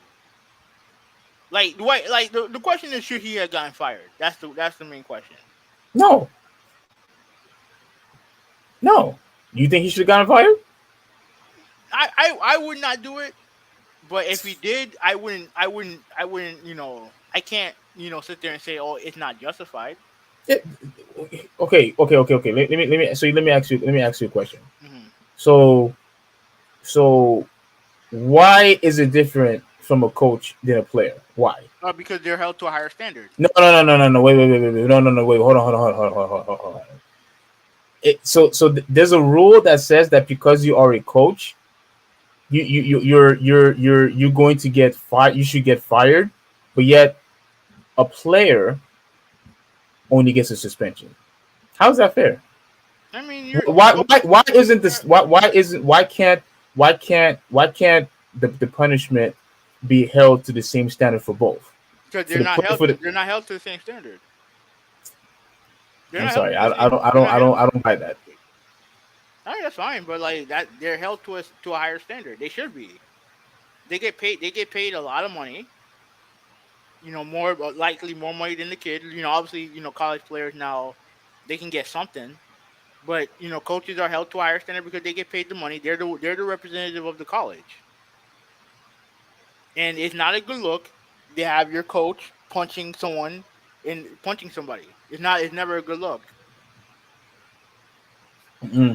Of course, it's not a good look. Like any type of punches, being thrown is never a good look. But I don't want to hear people talk about, well, he should have gotten fired, when you see fights happen all over sports. I don't hear people saying that, oh, these players should get cut. No, you don't hear that. No, so I don't want to hear people talk about, well, the person should have gotten fired, when they don't have the exact same standard, for players. I don't. Well, I mean, I think it depends on the league that you're in. Like, we're not going to sit there and pretend that NBA and college are the same. We're not going to pretend that. And if you're in college sports, the coaches are held to the higher standard because they are the stars of this of the sport. It's not the players. It's the coaches. No, some players, are like, you don't think the elite players are the stars, and like for example, like when Zion was in, you don't think he was that's different. But even still, like, I guarantee you more people know Coach just whatever the hell his name is, Coach K. More people know him than they do Zion. Maybe back in the day when guys stayed, 2, 3, 4 years, yeah, probably the players would be more known. But even with that, the coaches are the ones that are the identities of the colleges. Especially the coaches who've been there for the longest time. Like, you look at guys like Bob Knight, John Wooden, Coach K, Jim Boeheim, all these guys, Rick Pitino, like those guys are larger than life personalities in the college game. I have the video on this website. I can play it? Sure, why not? All right. So, okay.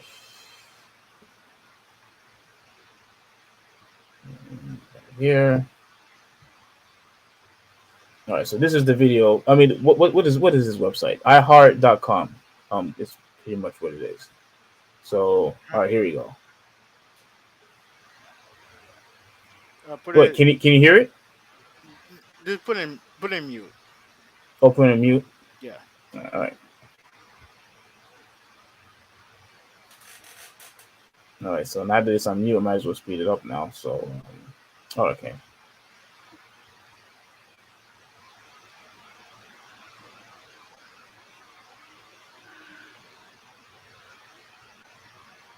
So I think you see what I think happened Yeah, was he keeps telling him not to touch him, I believe. But go ahead. What are you going to say? I think I don't know if he was saying, obviously he's wearing a mask. So I don't know if he said something to the coach first to, I guess, to get his attention or something. But obviously, yeah. Continue. Like it looked like he wasn't even looking in his direction until he No, he grabbed him. wasn't. No, he wasn't. Yeah, so he wasn't trying to do anything. Let me take a look. Yeah, see, he wasn't even trying. It's the coach that was trying to grab Howard's attention. What were you going to say afterwards? No. Continue. Yeah, I think if we could do commentary, then I think that would be. Oh, and then what happened was one of the assistant coaches came up to him, said something to him. He didn't like it, and he punched him. Let me see if I could catch it. Oh yeah, see there's a swing, and he hits him. Yeah. Oh gosh. There you go. Bam. Yeah. So I mean, it's obvious that he said something to Howard, but I have, and yeah, now you see everybody else started scrambling and that's not a good thing. That's not good. yeah, you have people pushing each other, and I mean, I don't know how many punches was thrown after, but you could clearly see like everyone is just like pushing and shoving each other and all that, and now they're going back. Some more this players instigating it. People getting around. Yeah, and look, I understand. Like these things happen. Unfortunately, at least what people say that stuff like this happen like at least once a year. Regardless of what sport it is. And look, I understand what you're trying to say. Like, I really don't understand what you're trying to say. But I'm still curious to figure out what in the world that was he the person that he hit, was that a coach also? Assistant coach, yeah. Yeah, I really want to know what he said. And then hopefully Howard will reveal what the assistant coach has said to him. And look, is it excusable? No, it's not excusable. But at the end of the day, though, if the assistant head coach does not get any type of repercussion either, I think that's BS. I think they're not. If they're gonna get a suspension, it's probably gonna be no more than one game. There's probably no more than one game. If they just left it to jaw jacking, then this is non-story. But the problem is that he threw a punch, and you can't do that. Yeah, can't do that. Yeah, So, yeah. Anyways, oh shit, yeah. I let me send. I'm gonna send Nintendo Gamer a link. Showtime. Yeah, don't forget Malta also if he wants to partake. Yeah, yeah. I'll see if he wants to. I'll see if he wants to. Yeah. If he let me know. Yeah. So yeah, you do your thing. Now for like, yeah, they're gonna show this in slow motion. And look, I have no idea what the assistant head coach had said. I have no idea. Now he didn't, let me see.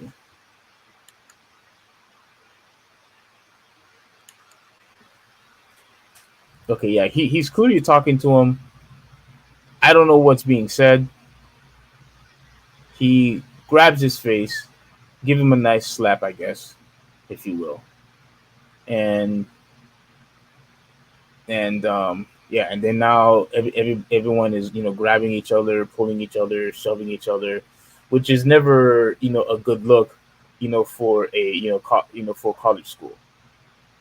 I mean, in any sport, this is not good. This is definitely not something that you want to witness, because if it's about sportsmanship, if this is about representing how you're supposed to act all civil or cordial or show respect, all of that falls down to to sportsmanship, and obviously having a fight and throwing punches and shoving each other is clearly the opposite. So I honestly understand why he got suspended. Do I think it should have been 5 games? Probably not. I mean, yeah, probably not. And I really hope that the assistant coach that was instigating it, I hope he get at least a suspension. What's he You gonna know, get suspended for? for instigating, or I don't know if he was cursing him out. I don't know what was said. I don't know what was said. I don't know what was said. But you can't sit here and tell me that, oh, I just want to randomly just hit one particular person like that. That's like, yeah, he would be clearly an idiot, for thinking I just want, like, you think he was just random? You think he was arbitrary? I don't think so. Mm, yeah, yeah. So I sent in the message. Hopefully he'll get to me within 5 minutes, and hopefully we'll get that done. But I want to. Yeah, go ahead. mhm. No, go. I'm still baffled that you said you would be okay if they suspended. I mean, if they fired him. No, I can't. I don't have an argument for. I can't defend him. What is there to defend? You can't just go around punching people. Like, you just can't. Like, you just Would you have the same energy if a head coach in the NBA did that? no no you if you're NBA coach, you can't do that shit neither. Should he get fired if he does it? If he punches somebody, then, like, what's the difference to not fire him? So what's the difference to not cut a player or have him partake in the NBA then if he starts throwing punches at people? It, Wait, in the NBA, Yeah. if if it depends on who he punches. Oh, come on, having a Wait, wait, let's wait, just wait, wait, stop, wait, wait, stop, what, stop, wait, wait, stop, stop, wait, wait, stop. wait, wait, what are you talking about? What Yeah, you talking about? you don't know what I'm talking about, but you just No, answered the because question. remember, because in the NBA, they don't go in a line and do that sportsman stuff. Like, some coaches just leave the court. Yeah, Some co- but yeah, yeah, go ahead. but yeah, but if you have a a coach hitting another coach, or let's say a player, do you think that coach should get fired from the NBA? I mean, if they think that if it justifies him getting fired, yeah, sure, yeah, sure. If a player does, he's not gonna get cut. It depends on who it is. If it's a low tier player, he's gonna get cut. He's 100% gonna get cut. Hmm. So Yeah, I find that to be. I believe the standard should always be held for both. The same standard should always be held for both, regardless if it's a coach or a player. Touching somebody is unacceptable in either case. In either case. So if you think he should get fired, you should have the exact same energy for the players, all in right, my well, opinion. if they do, then they'll get cut. It depends. If it's LeBron James punching a coach, it'll make a story, but he's not gonna get cut. He probably more likely get arrested before he get cut. I mean, look what happened with Latrell Sprewell. When he called I forgot what happened with him. he choked PJ Carlissimo. I don't remember. I think he got cut. I think he got cut.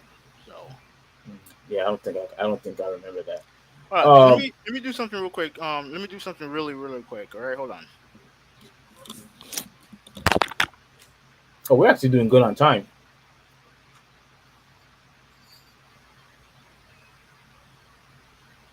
All right, so it looks like he's gone again. Um, so yeah, we basically covered just about everything we wanted to cover as far as sports goes. Um, but since we're talking about sports still, yeah, anything like that, I believe it is an embarrassment. It's an abysmal when you're in a situation like that. I mean, and it's very unfortunate. But things happen. Mistakes happen. As long as he apologized and Which he he, did. Which he didn't apologize, by the way. yeah, yeah. I think hopefully he does. But if, Yeah. if he does, hopefully all this stuff will be passed behind them. Let bygones be bygones. You know how they say, and Yeah. just move on. Okay. All right. So, like I said, I'm still waiting for a Nintendo gamer to make a response to respond to my text, but We can do the Nintendo thing right now. Oh, I thought aren't they? Isn't that what they wanted to talk about? Yeah, Or but or did they want to talk about? Oh, okay, yeah, you do want to do the Street Fighter last. You want to do that one yeah, last. All we right, can. so Yeah, if they decide to join, then they'll let me know. all right, so here we go. Now we are transitioning from sports to video games, and we will be talking about Nintendo. Well, let me share this real quick Hmm. so that everybody could get a good visual. Um, so here it says that Nintendo's closing 3DS and Wii U shops in 2023 has no plan to offer classic content in other ways, which already pisses me off from the very start. From the very start, I don't even have to read it, but I'll read it, but I don't even have to because I already know. Um, I already experienced this. You know what? I don't know if you remember when I told you the story about what happened to one of my friends. This was a long time ago, but this was back when the Wii was out, and I believe the Wii U came out. And when the Wii U came out, one of my friends who used to work at Publix, he bought Smash Brothers. He bought Monster Hunter, and he bought the Wii. He bought controllers, all this other stuff, getting ready, and Nintendo had removed the online, and yeah, he moved the Nintendo removed the online function feature, whatever you call it, What console did he buy it on? the Wii. Do we? Okay. Yeah, and and then after he bought it, he was telling me how excited he was because he finally wanted to experience playing the Wii, even though he was late. And then Nintendo got rid of the online function, and he got pissed off. And I guarantee you, so many people had to deal, with this type of BS, from these companies, which I don't like. So basically, it says here in a post titled "Wii U Nintendo 3DS eShop Discontinuation," Nintendo just announced that in March 2023, the online storefronts for both systems will be ceasing operation. But in a practical sense, the closure will begin a lot sooner than that. Hmm. Yeah. Okay, so as of May 23rd, 2022, it will no longer be possible to use a credit card to add funds to an account in Nintendo eShop on Wii U or the Nintendo 3DS family of systems. Now, look, I don't know if you remember, but I bought the Nintendo 3DS, recently. Well, 3DS. actually, it was the 2DS XL, I think it was. Hmm. I bought that recently, and what I have been doing was I went to Amazon and I saw that people were selling these SD cards, the Nintendo DS SD cards that had like 200 or 300 games in it, Hmm. and I bought one because there were a lot of games that I wanted to play that I knew I wouldn't be able to either buy them, from the store, whether it's from GameStop, whether it's from Best Buy. I knew I wouldn't have access to so many of these games, so I bought the SD card, and now I have access to a whole bunch of 3DS games, and regular DS games. And here's what I always failed to understood. I mean, understand. Nintendo. Now we'll go back to the article real quick. But Nintendo, at least back in the day, used to embrace backwards compatibility. Now remember, when the Wii came out, you were able to play GameCube games, right? Hmm. And a lot of people wanted to. A lot of people constantly gave Nintendo praise, at least at the time, because the fact that you had the ability to play Wii games and GameCube games, it was a big deal for a lot of people. It was a big deal to me. You know what I'm saying? And the fact that you could plug in your GameCube into into the on top of the Wii, I thought that was one of the greatest experiences, at least for me, because I've always embraced backwards compatibility. I know you don't, but I've always embraced backwards compatibility. Let me address this with Malta. I know Nintendo Gamer wanted to join us to see if he want to talk about the Nintendo digital stores closing for the Wii U and 3DS. If you want to join, you can join. I'll send you a link if you want to join. I sent Nintendo Gamer a message, but I haven't got crap, my phone. Shit. But I haven't gotten a message back from him yet, so I'm just waiting on him. But if you have anything, if you want to join, just let me know and I'll send you a link. Yeah, yeah, and if you have any um opinions about it, definitely time in, and yeah, that's pretty much it. But if you don't feel like it or whatever reason, you just want to just watch, that's fine too. But we just letting you know that if you have anything to say about it, please join. Let me go back to the article. Can you see it? Yeah, yeah. Why Okay. you had to get rid of it? Who, me? Oh, never mind. I did that. My bad. Go ahead. Go ahead. Can you It's see? there. Oh, okay. You can see it. Okay. So yeah, I never understood. I really never understood, Nintendo's logic, when it comes to stuff like this. You know what I mean? But let me continue before I go on a rant. As of August 29, 2022, it will no longer be possible to use a Nintendo eShop card to add funds to an account in Nintendo's eShop on Wii U or the Nintendo 3DS family of systems.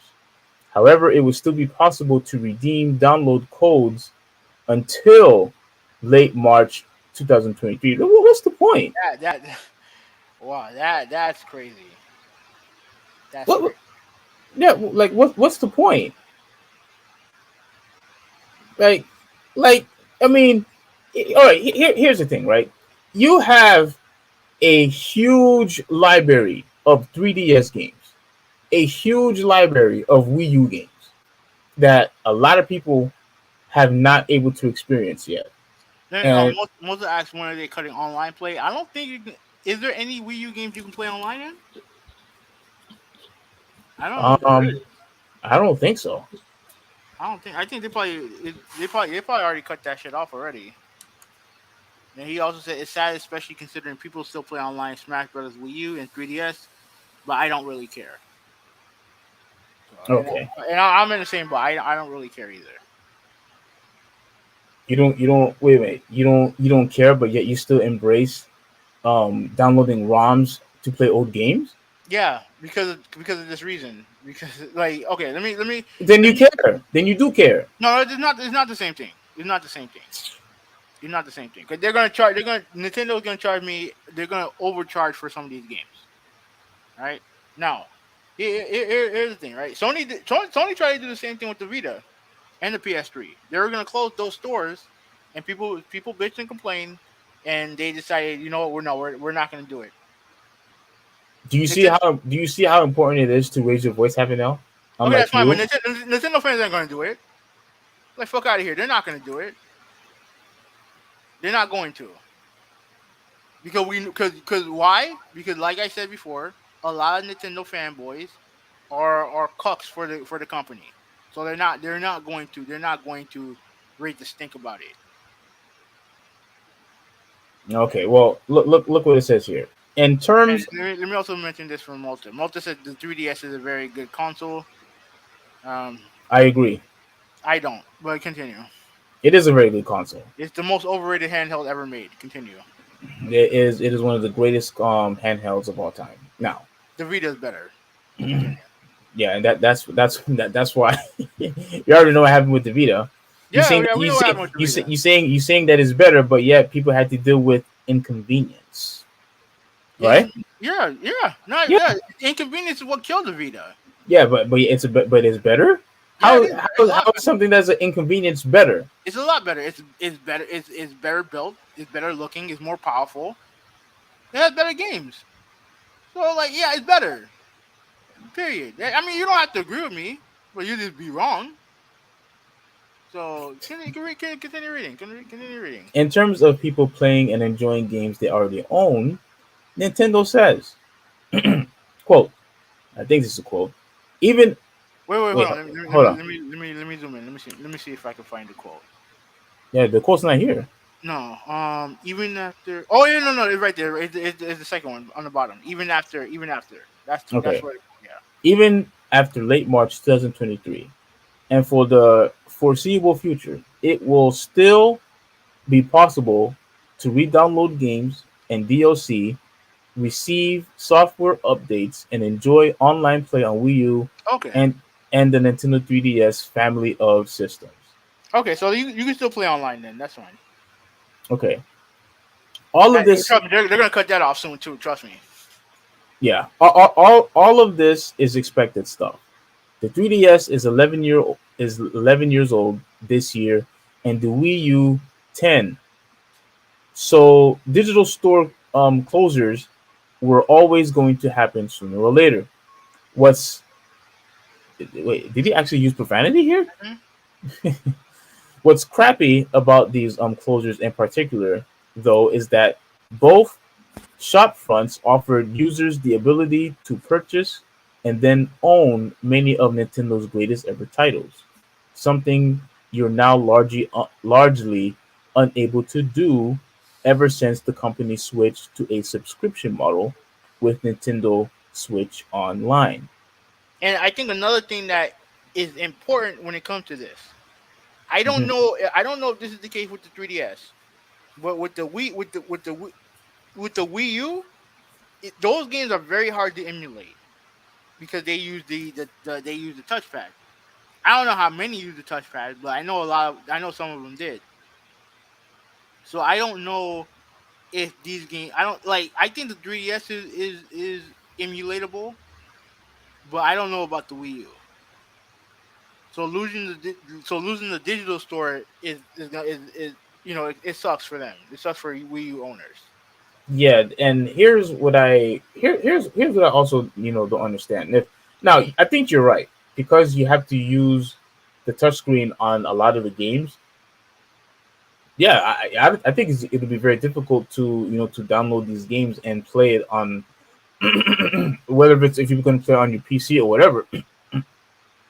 Yeah, it's going to be difficult to emulate that because there's no touchscreen, and I highly doubt it's going to work on your phone or whatever or your tablet. I don't know how that stuff works. Maybe you know how to do it, but I don't, and I don't really think. I don't know if I don't know if there's a good I'm sure they exist, but I've never heard of a good 3DS or Wii U emulator.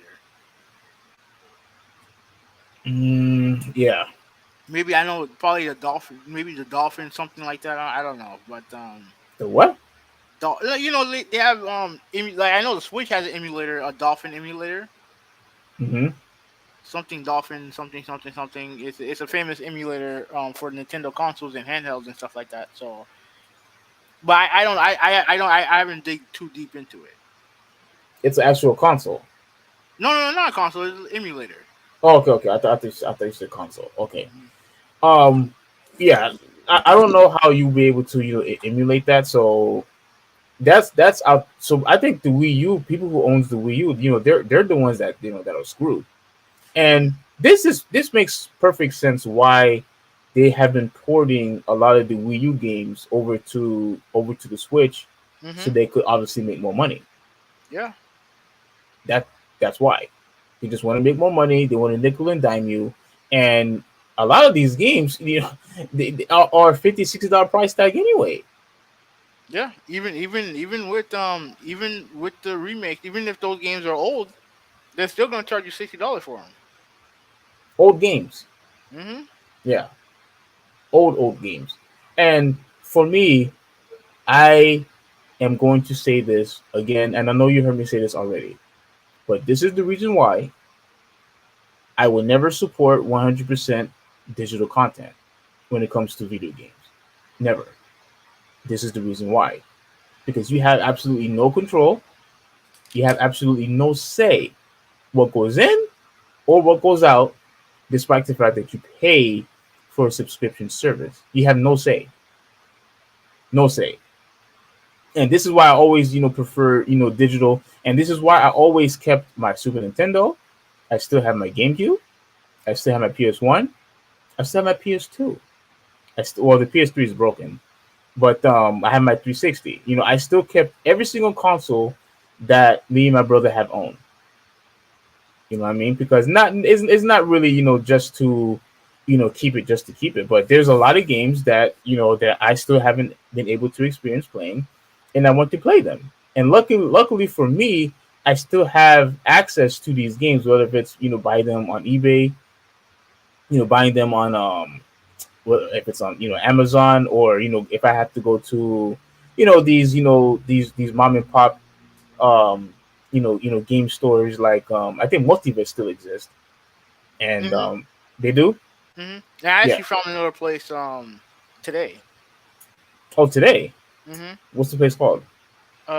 Game Time. And where is this at? It's actually across from where I did my interview today. It's not a big place, so I just want to go in there, see what they have in there or whatever. And what did you see? I definitely saw some Xbox games on there, so I just want to go inside because they were closed when I got there. But I peered in, there was some Xbox games in there, so I'm gonna go in there and check it out just to see how it is. And okay, which flat? Yeah, I don't want to go off too off topic, but which Flanagan's did you go to? It was the one on damn, what boulevard is that? It's on damn, what boulevard is it? Um, damn, I forgot. Obviously it's like 20 minutes from my house, but let me see if I can All right, yeah. While you do that, I'm gonna continue reading. So so the company saw this company. The company saw this coming when the blog post was first made. An associated FAQ had the following exchange: once it is no longer possible, this is going to be important. mhm. Once it is no longer possible to purchase software in Nintendo eShop on Wii U and the Nintendo 3DS family of systems, many classic games for past platforms will cease to be available for purchase anywhere. Davy Boulevard. Okay. Okay. Will you make classic games available to own some other way? If not, then why? Doesn't Nintendo have an obligation to preserve its classic games by continually making them available for purchase? Across our Nintendo Switch Online membership plans, over 130 classic games are currently available in growing libraries for various legacy systems. The games are enhanced with few features such as online play. All right, here's the other thing that what pisses me off about this. Mhm. It says here that it has over 130 classic games. Mhm. Regardless of how hard we work, we can't buy all 130 games in one setting. It's going to take a much longer time for us to even buy 50, because these games cost money.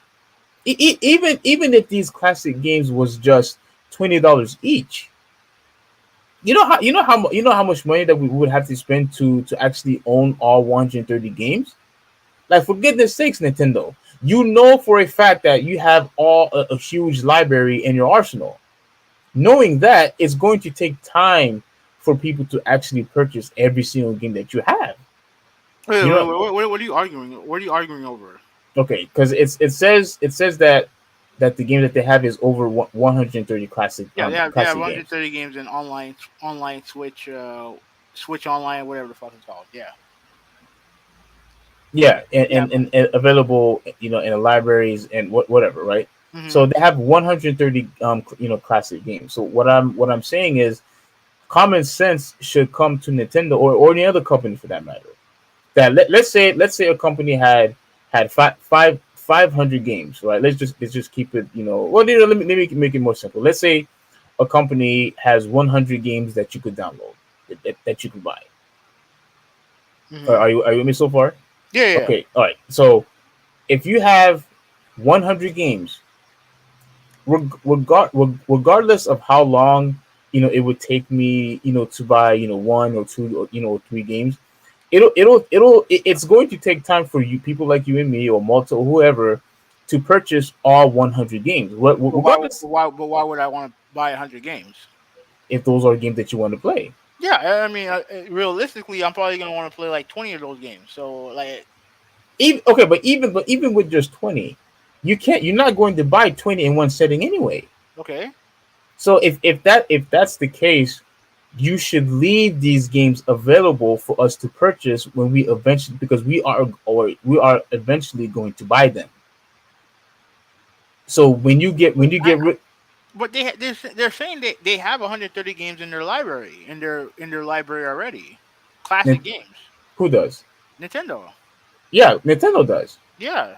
Yeah, So I what? So, I, I I guess you don't understand what I'm trying to say.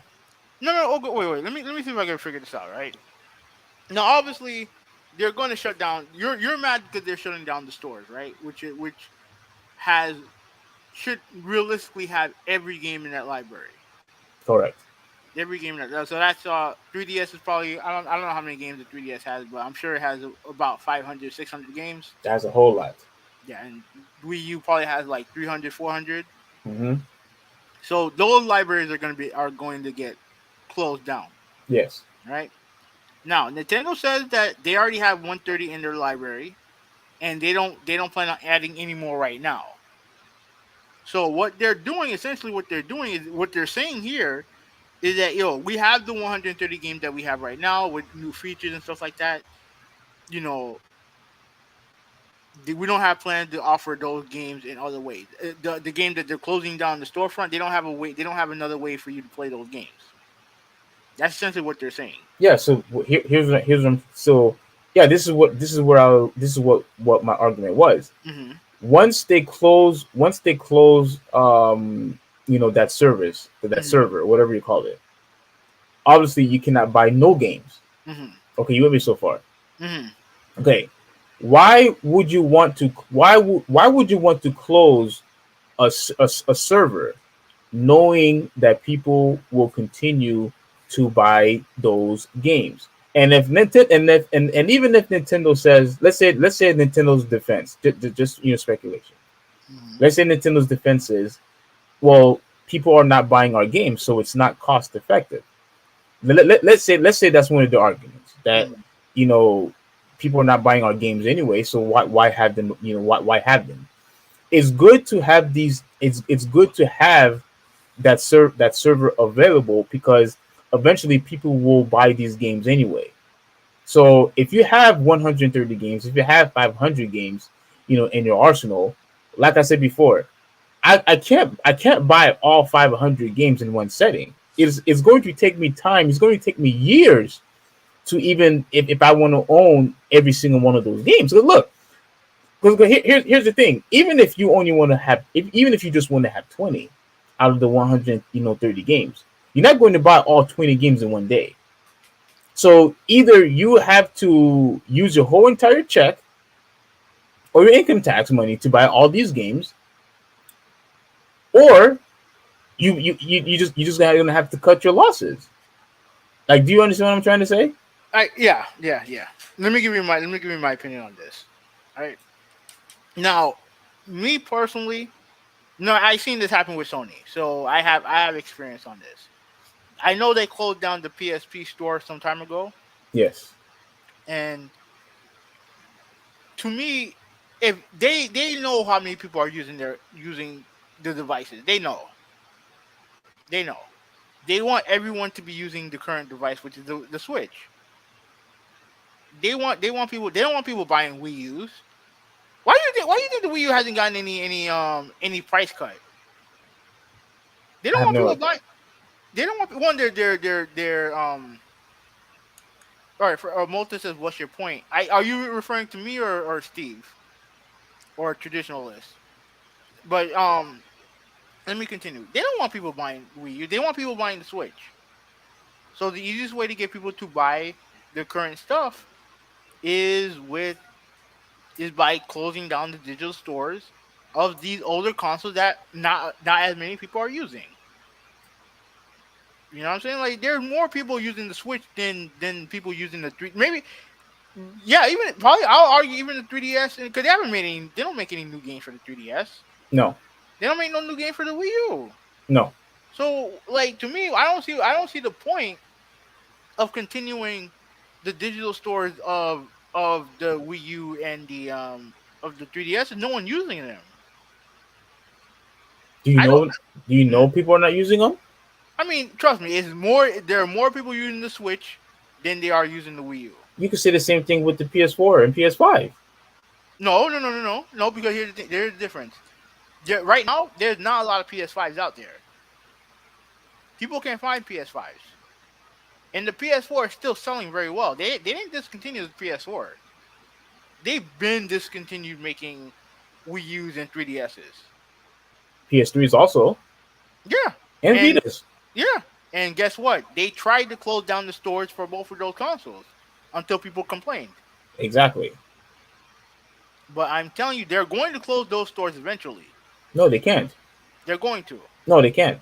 Let me tell you why. Because, like I said before, and in a couple podcasts ago, people still if all right. Let me start over.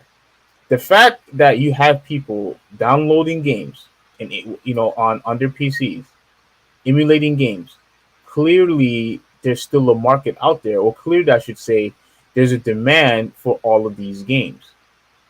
There's still a demand. And I could understand if people were not trying to find ways, to download these games for free. If that was the case, then okay, fine.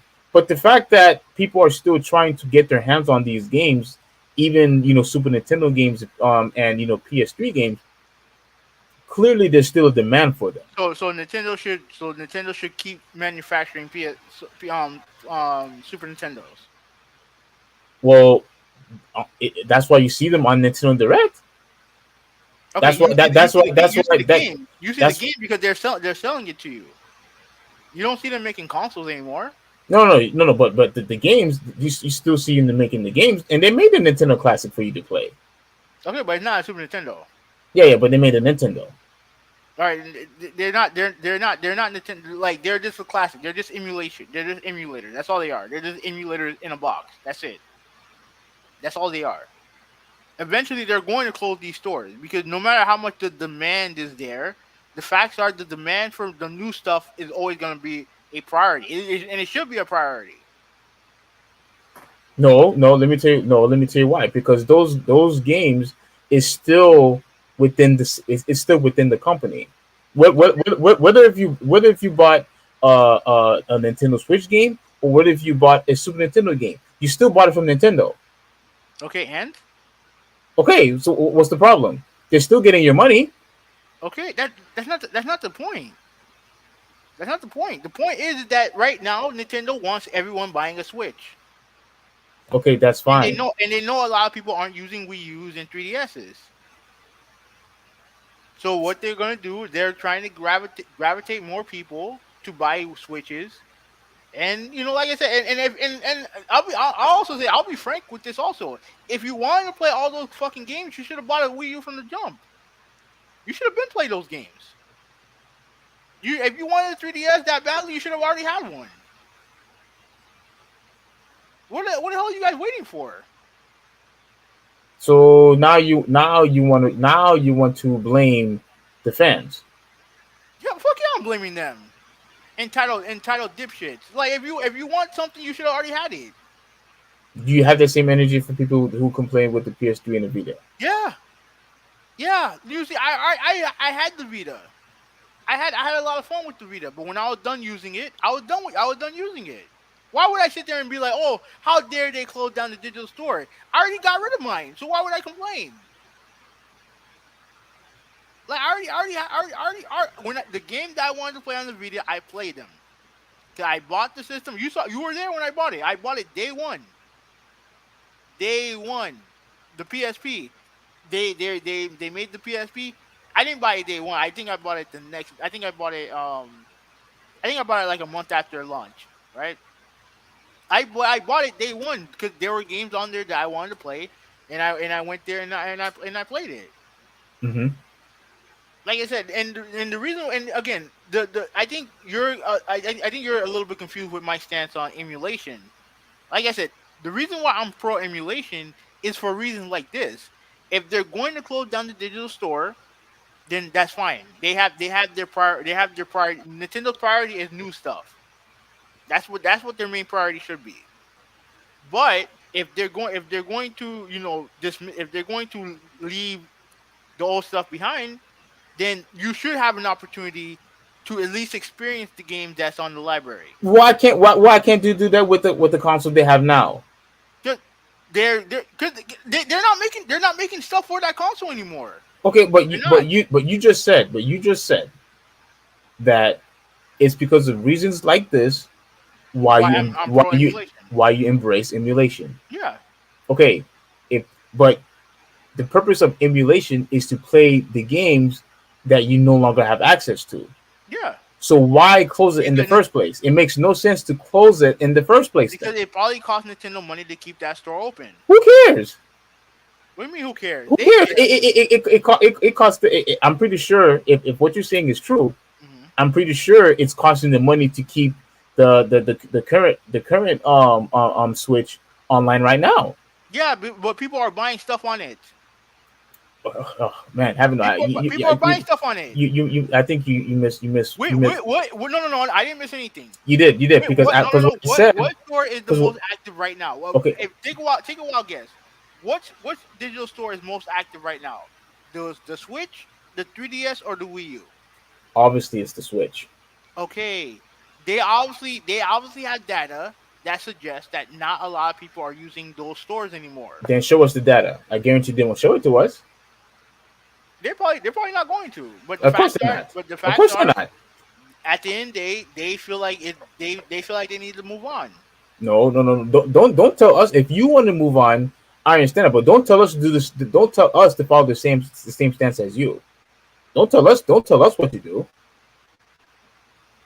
Don't tell us what to do. If you want to get rid of your server, And also they don't own every game in that library. Also, you remember they also have third party. They already have they also have third party stuff that they have to deal with also. that's fine. But if you are going to get rid of any possible way for us to purchase these games, don't get upset when we choose emulation. That's what I'm saying. Yeah, and yeah, we all know how Nintendo is. They want to control. They want to No, not just Nintendo. That goes for Sony. That goes for Microsoft. That goes for No, everybody. but Nintendo's the one that will go after. They will go after emulation, and stuff like that. They'll go after them. If you see, this is the hypocrisy that I'm talking about. If you are going to go after these people or these websites that are focusing on you getting to emulation, then don't close your server if that's the case. But if you're going to close your server and people no longer have access to buy your games, don't get upset when people are finding ways to download those games for free. Don't get upset. You abandoned the games anyway. So what's the problem? Let me find another way. Since you got rid of the traditional way, let me find some other way to play the games then. And don't get mad at me, or don't get mad at the person who's offering it to me to play these games, because you discontinued it yourself. So by you discontinuing, what's the problem? Why are you mad at me for downloading the game? Leave us alone. Let us enjoy the games. That's it. The facts is that they know that people don't use that store no more. They know that. But look, everything Nintendo's doing is protecting their IP. That's what they're doing. I'm not saying necessarily that I agree with them, but Here you are. no, I'm not agreeing with them. Because you're blaming the fans. No, I'm blaming them for bitching about a digital store being a decade-old store, and Nintendo getting rid of it. If you wanted to play those games, you would have played them from jump. No, that's not true. Yes, it is true. No, it's not true. Unless you were young back then, unless you didn't have if you're old enough to buy those games now, if you're old enough to buy those games then, and you're complaining now, I don't have no sympathy for you. No, but see, this is the reason why I highlighted this, because I'm surprised that you got perplexed when I mentioned it. This is the reason why I highlighted this. It was to bring a point that if you have 500 games, 200 games, 1,000 games, you can't buy all of those games in one setting. It's going to take time to experience each and every game. So leave the server as it is, so I will have the opportunity to play all the games I want to play. Listen, Steve, I'm sorry, but I don't buy it. I don't No, buy it. no, no, no, no, no, no, no, no, no, no, no, I'm gonna use you guys as an example. I'm no, gonna use you guys as an that's example. BS. That's BS. Let me tell you why. Let me tell you why that's BS. Because you even said it yourself. You, Hoovy 186, said that there are current games right now that you wish that you could have played, that you had an opportunity to play. But why? Because you were too young. You were either you didn't have the money at the time. Obviously, there's bills and responsibilities that gets in the way. Mm-hmm. It's circumstance. There's other things that prevent you or me or any other gamer to experience every single game that we want to play. That's just how it is. Leave those games available so eventually we get to experience them. That's all I'm saying. Let me ask you a question. What was Right? the example that you wanted to use? Okay. You had the opportunity to buy a Wii U throughout its lifespan. You did. You decided not to. Why? Why did you decide not to?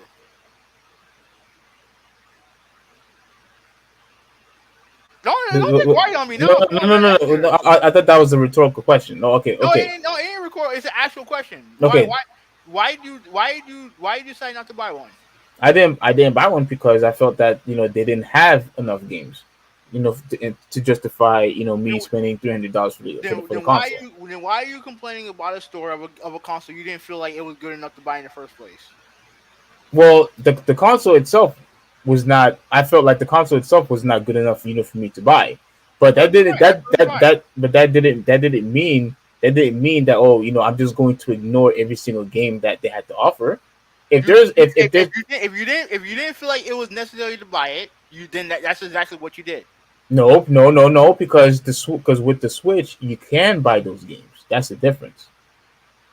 Those games are not technically backwards compatible. All they did was ported the most popular games on the Wii U and put it onto the Switch. And guess what happened? They didn't do that. They didn't do that with every Wii U game. You know that. Guess what happened though? We bought some of them. That's what we did. No, you did. Yes, But what about but the store? But you didn't buy. You didn't. But they didn't do that with every game. They only did that with the most popular ones. that's fine. But we still bought them. Okay, but the problem is that you're getting upset over a store of a console. You didn't like it.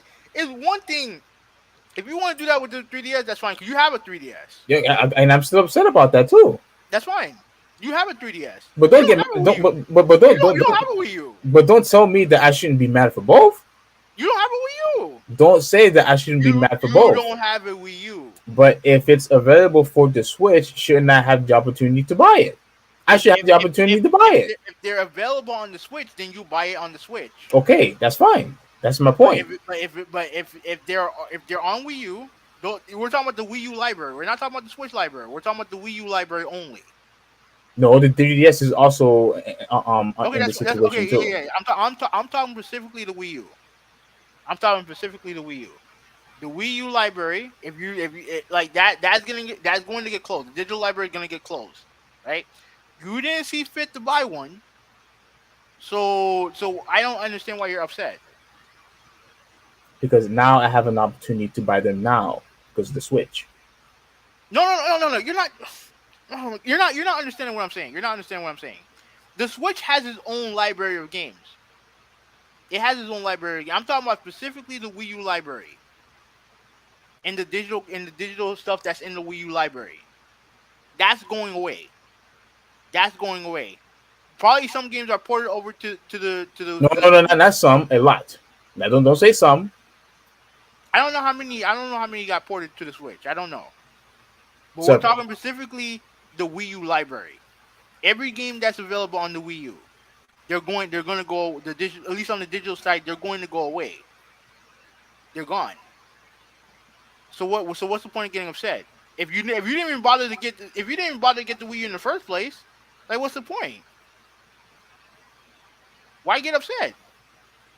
well, I already told you why. No, honestly, I don't think you did. I did. No, you didn't. Because okay, one more time. I have access to a lot of these games now because I have the Switch, the better console. Okay, that's fine. But you didn't know that when the Wii U came out. When the Wii U came out, you had an opportunity to buy one. You decided not to buy one. And you told me the reason why, which is fine. But since you decided not to buy the Wii U console, you also decided not to play the Wii U games. Mm-hmm. Okay, so now that you're upset that now you're upset that the digital library going away.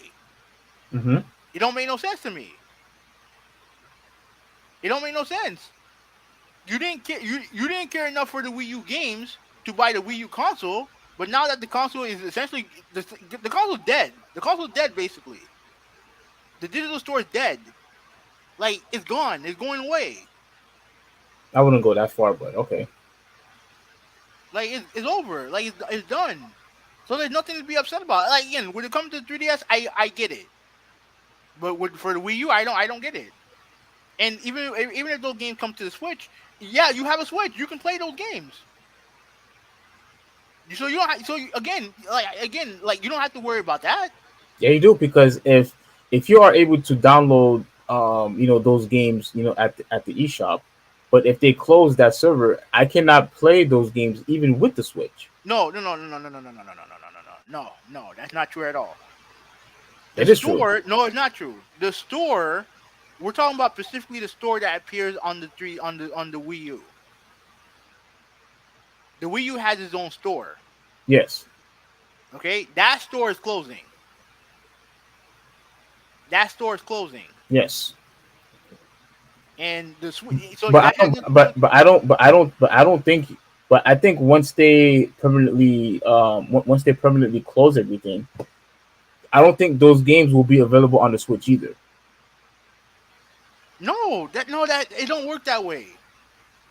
It doesn't work that way. Wait. So you think I'll still be able to purchase those games, the same Wii U games?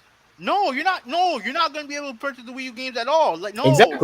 Exactly. Even with the Switch, I can't buy those games once they permanently close the server. Can you buy Wii U games on the Switch?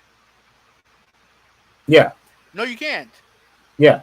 No, you can't. The digital games, yeah. No, you can't. I think so. You can. No, you can't. All right, I'm gonna check right now.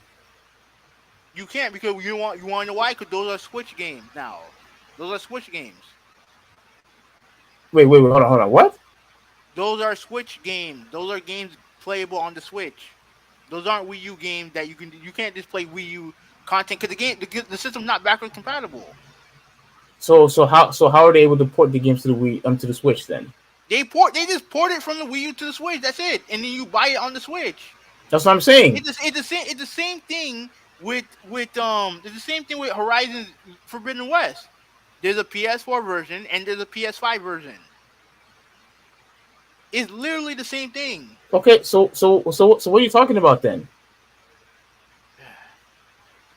What I'm saying is that the Wii U store on the Wii U console is closing.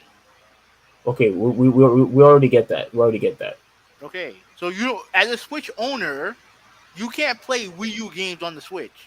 You're playing games that were ported from the Wii U to the Switch. Okay, which was a Wii U game.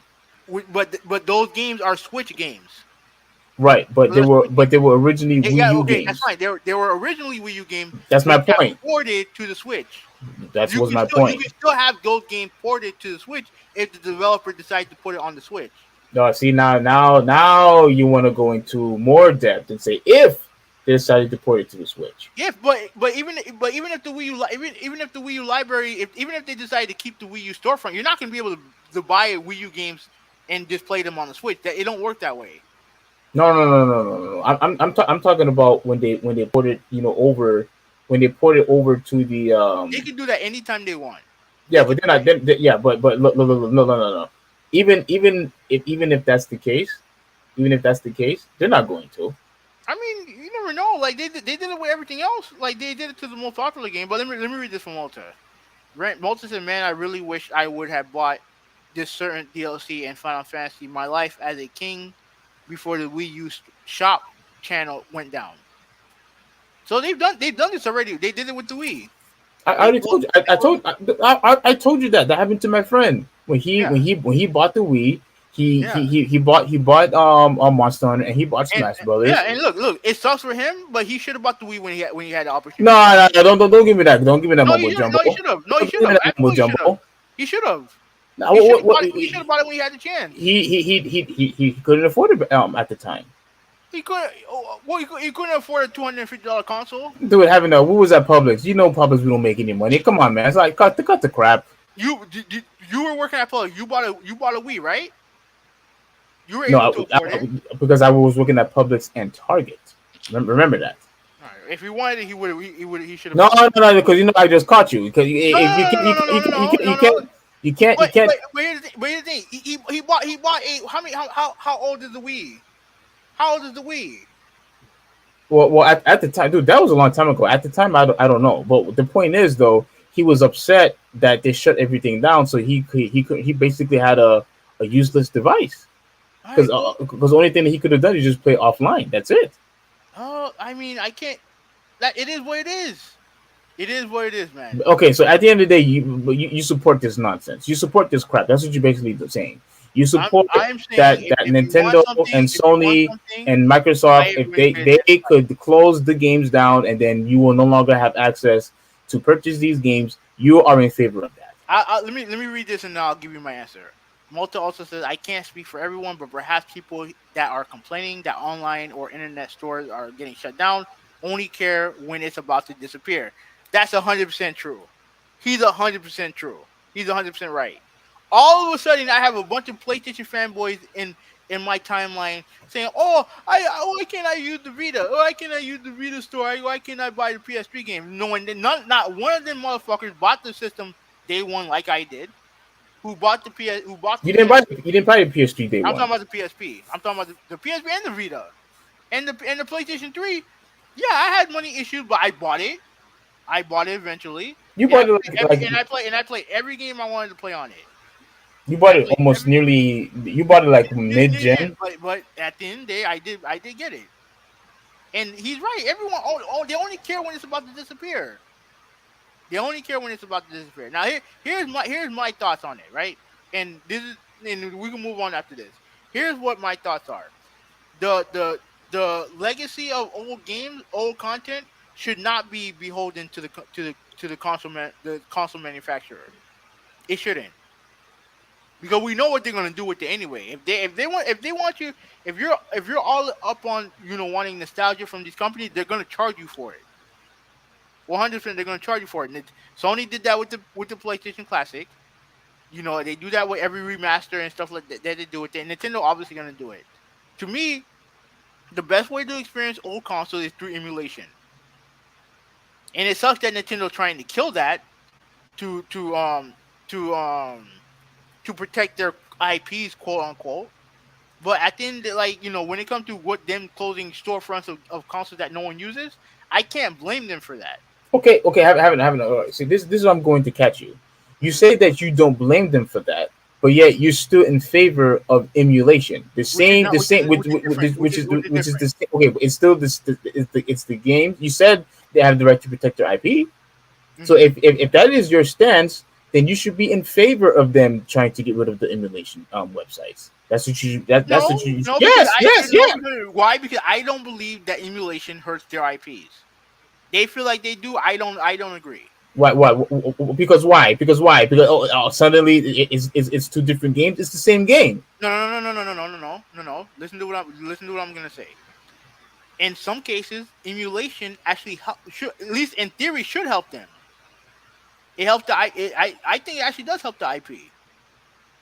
Because you give them an opportunity to discover a game that they were either too young or didn't get an opportunity to try out. Okay. Okay, so last question. What is the problem to just leave it as it is so they could experience games that people haven't played before? Just like you said. I personally think there's going to be licensing issues that they're going to have to deal with. Because again, that not every game on there is made by Nintendo. Not every game on there is made by Nintendo. And two, I think that the thing costs money to run. And if there's no one buying stuff on there, what's the point of keeping it on? How do you know that for a fact that it costs them a lot of money to run? If they were making money off of it, it wouldn't close. It wouldn't be closing. That's not true because no. You're going all over the place now. You said just a few moments ago that they want you to focus on Switch Switch, games, yeah. despite the fact that even if they were making money on Nintendo and Super Nintendo or GameCube games or whatever games that was available, even though it's still the same company, you said that they want people to focus on Switch games, despite the fact if they were continuing to making money. Yeah, but if So, they were making, so what does it they were matter? making money, if they were making money off of the Wii U and the 3DS, they would those stores would still be on. Those stores would still be on. Why do you think the PS4 is still up and running? This PS4 store is still up and running because people still have PS4s and people still have those things. You criticize people like me and other people when people wanted to hold on to the PS3 and 360, and you said, "Oh, we should have moved on a long time ago to the PS4 and Xbox One." Do you remember? Do you remember saying that? I don't know. I don't remember saying that. Yeah, yes, yeah, you did because you said it was time for us to move on. You said those consoles was on for like 10 years or 10 plus years. It was too long. These games were too. I don't want them making games for it. No, it's okay. No, because those consoles are old. People aren't making games for those consoles anymore. They have to go where the people are. It's the same thing as a store. If your store is not selling anything, you're going to close down. The same thing goes for the digital store. People are not going to people are not buying stuff on it. Why keep it open? You don't know if people are buying anything on it. You don't know that. They know more than you do. They know, but you don't, and neither do I. But that's fine. But if it was making money, it would still be on. It would still be open. No, you can't be cake and eat it too. If they were still making money, you said, because I said they will still be making money. You said no. Let me finish because I'm going to catch you. I said that they was going to make money no matter what, because regardless if it's only a few hundred people or a few thousand people that buys a game for the 3DS or the Wii U, they're still making money because it's a Switch game. I mean, it's a Wii U game or 3DS game. They're still making money, but you said they want you to focus on the Switch, despite the fact if they were still making money, because they want you to focus on their current products. Isn't that what you said? But if it was making money, it would still be open. No. You can't say it would still be open, but then you turn around and say they want you to focus only on Switch games. They do. They do. Why? Because the other stuff ain't making them money. No. You said because I mentioned the money part. You said that doesn't matter. I told you, where do you think they're making most of their money? I said on the Switch. Clearly, if they're going to close the store, that means that they're not making enough money to keep the store open. I don't buy that. Okay, that's fine. That's fine. I'm not arguing if you don't buy it or not. I'm not arguing that part with you. I'm just telling you the reasoning why I think they're closing the store. That's it. If that was the reason, they would have said that. They would have said it in some article. They're not going to do that. What? Isn't that the fact? That's the truth. It may be the truth, but they're not going to tell you that. Like, you think Nintendo is going to outright say, "Oh, we're doing this because we're not making enough money"? No, they're not going to do that. Why not? What do you mean, why not? That's not what they do. No. You made the claim, so I want to hear. Give me the reason why they would not say that. That's a very good logical reason why to close something down. Because as you said, if people are not going to a particular store anymore, that store goes out of business. Yes? Yeah. Okay. So that is a good example to use why you should shut down the server. Yes or no? Yeah, but if they say that, you think people are still going to be? Do you think people are still going to be understanding? No, people are just going to go for emulation now. All right. Then what's the point of saying it? If they know that people aren't going to care, like they're not going to say stuff like that. They're not going to. Normally, when a company says something, when it comes to their company, they're going to say something positive, or they're going to try to spin it to be more positive than it really is. They're not going to go around saying, "Oh, we can't do this because we can't afford it, or we can't do this because not a lot of people bought it," and all the other stuff. Like, it's rarely if they do that. Rarely, if ever, they do that. Now, my overall point is that because I always felt like when it comes to these companies, they should be concentrating on the new stuff that they're making. That's why if someone wants to emulate these games, I don't have a problem with it. I don't. If You can't pick both sides. No, I'm not picking both sides. I'm just Yeah, telling you. no, because you I saying can only go. I can only go by what I learned. I you can only can't go by what I learned. you can't pick both sides because you're saying it's okay for them to shut it down, but then turn around and say it's okay to emulate the games. Yeah, if they're going to shut down the store, then you should emulate the game. Okay, like I don't understand how you can't choose both. No, if no. Okay, if the store was open, they expect to make money off of that store. And if you have a store, if you have someone emulating it, if you have an emulator that's trying, you're just taking away a sale. Oh come on, having let's be real here. Let's be 100% honest here. Once Nintendo officially closes everything, Hmm. you mean to tell me that they're not going to give a damn if somebody starts emulating the Yeah, games? but that's them. That's them. That's them. That's not any other company. The only company that's so anal about this is Nintendo. That's it. I think Sony is too, don't you think? No, no, not as much as Nintendo. Not as much, but that means yes. That means No, no, yes. no. Like I mean, they've cut down like games that use their IPs. All right, so that means But yes. but, That but means they but they yes. but they I've never heard them go after a emulation company like Nintendo does.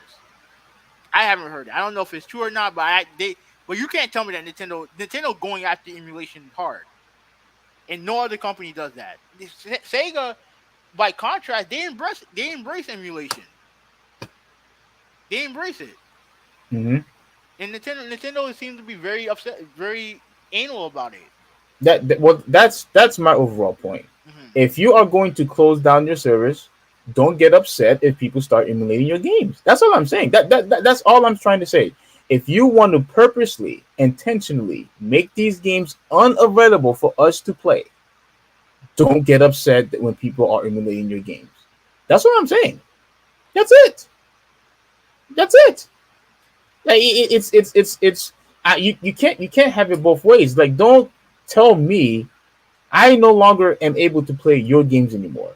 But yet, if I go online or if I find some way to play your game online and emulate your game, now you want to stop me because, you don't see the problem here, have it I now? no, I understand. I understand your point. I'm just what all I'm saying is that people whining and complaining about the store being closed. It's like you had your opportunity. These consoles are old. So let me ask you this question one last time, Mhm. and if Malton want to time in, he could time in also. You have to also take into an account that if you have 500 games available, you cannot expect people to to purchase all 500 games or whatever game that you have available on your server on your service. But if You, you you have if you have 10 years to buy all those quote 500 games, then even with 10 years, you think people could buy 500 games in 10 years? yeah. I don't know about that, but let me read this one last thing. So we currently have no plans to offer classic content in other ways. Is an incredible crappy thing to read because under zero circumstance is a subscription based model an acceptable substitution to actually owning a game. See, I don't even think they're going to do that.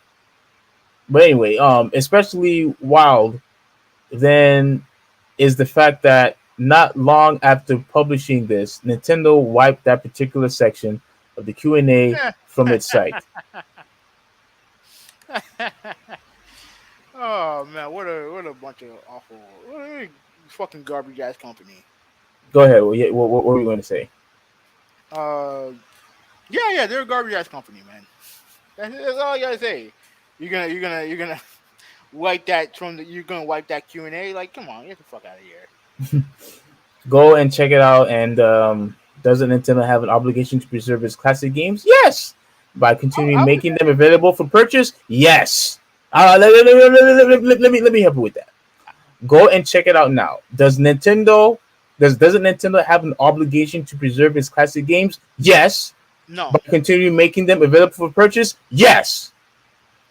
Absolutely. Because if not, like I said before, do not get upset if people start emulating your games. I think that if when it comes to the first part, no. They shouldn't be obligated to what do they say? Obligated to preserve his classic games. No, they're not obligated to. They shouldn't be. Should they make them available for purchase? Yeah, but they're gonna overcharge you for doing so. They're gonna overcharge you for doing so. for nostalgia. hmm They're going to, but at the end of the day, it is what it is. So I think it's really messed up. I think it's messed up that Nintendo's doing this. Like you could say that, well, if you didn't own the particular console, no, what the this is hell? I'm just like Was it you? I'm just so tired. Yeah, I'm just so tired of people whining and complaining about they get to close the library. Like you should have had the opportunity to play these games.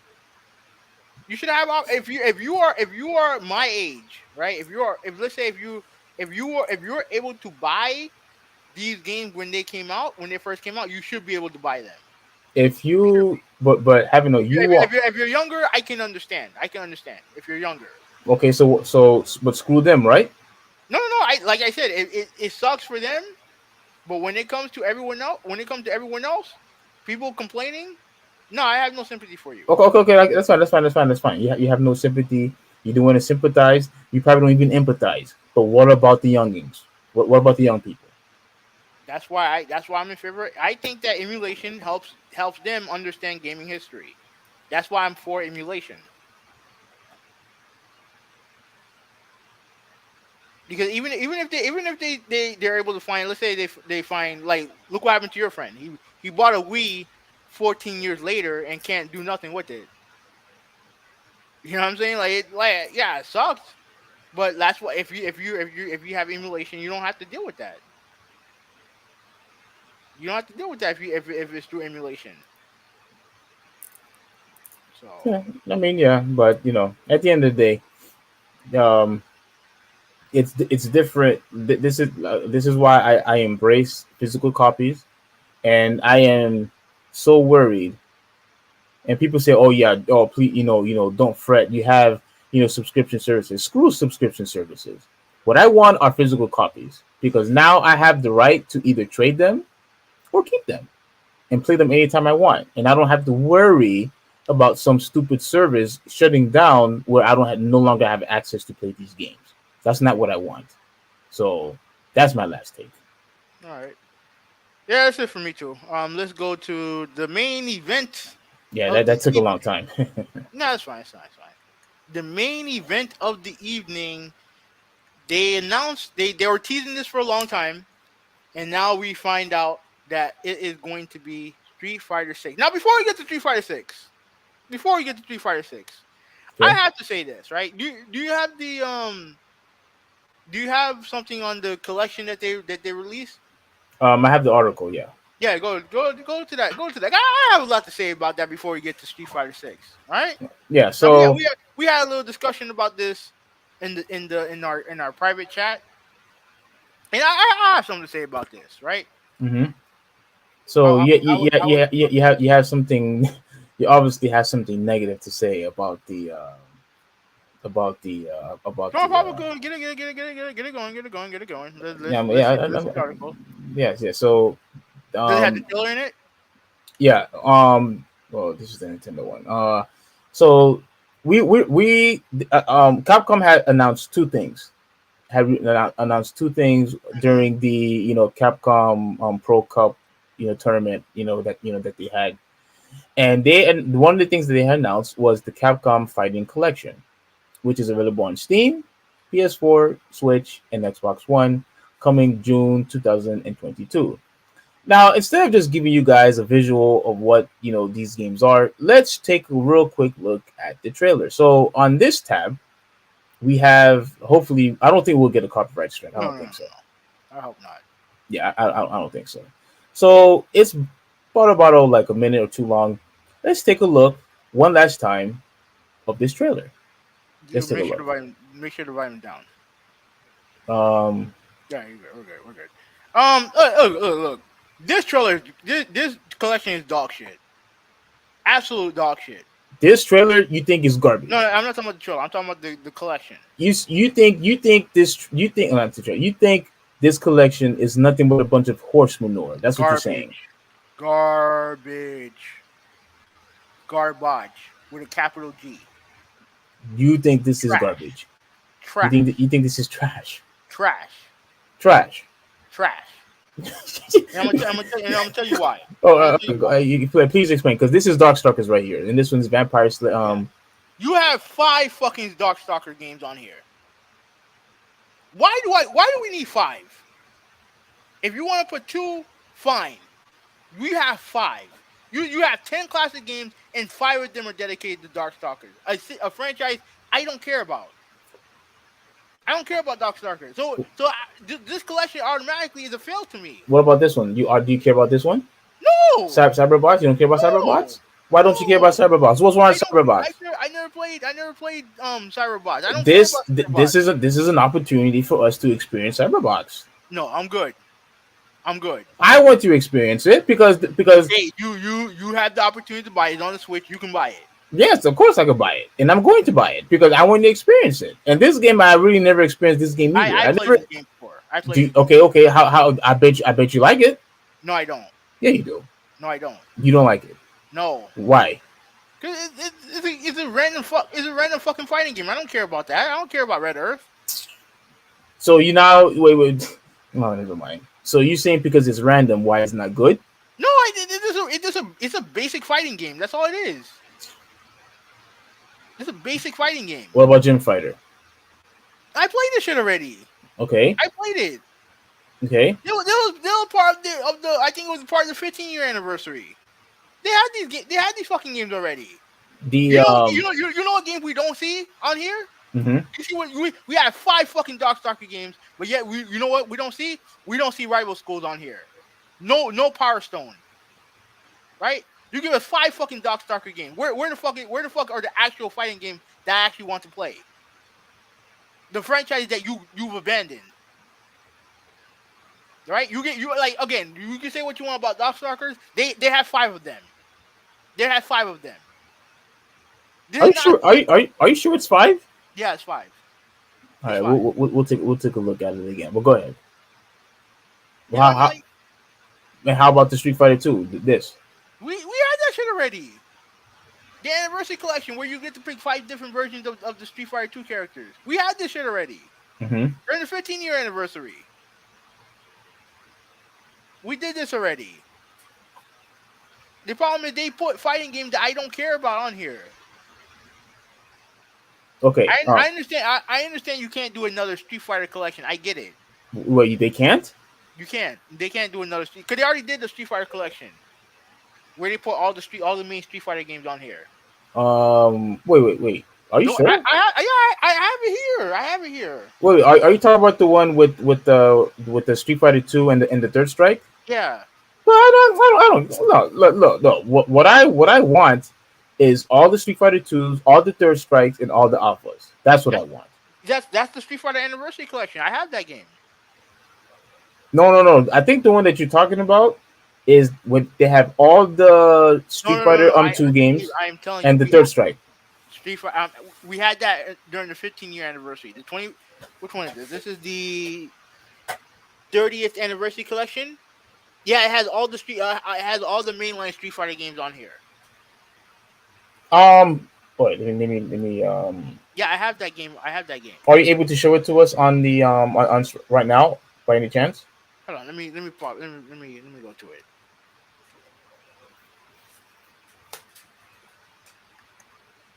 Let me go to let me change this. Hold on.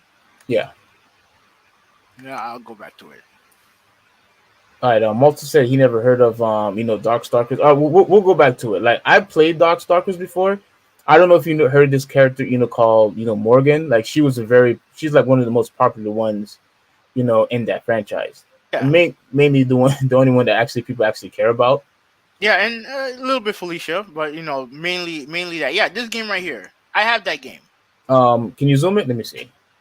Look, let me zoom this because maybe I have this game too, but I'm not 100% sure.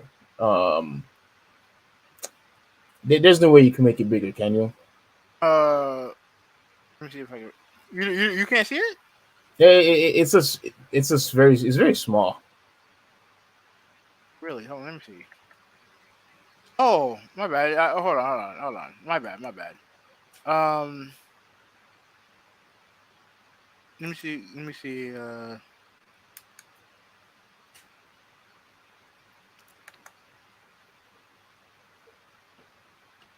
Hold on. Cause every time I click on it, it goes to another.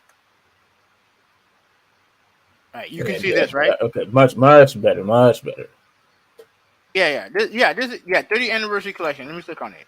Yeah, I have that. I have this game. Okay, so yeah, it has the third strike.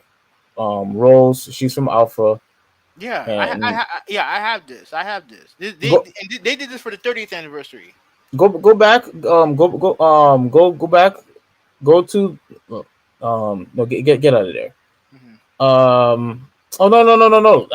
Oh crap! You exit out. Oh crap! I wanted to point. There was a image that I wanted you to click on that I wanted to see. Okay. Okay. Hold on. Let me get back to it.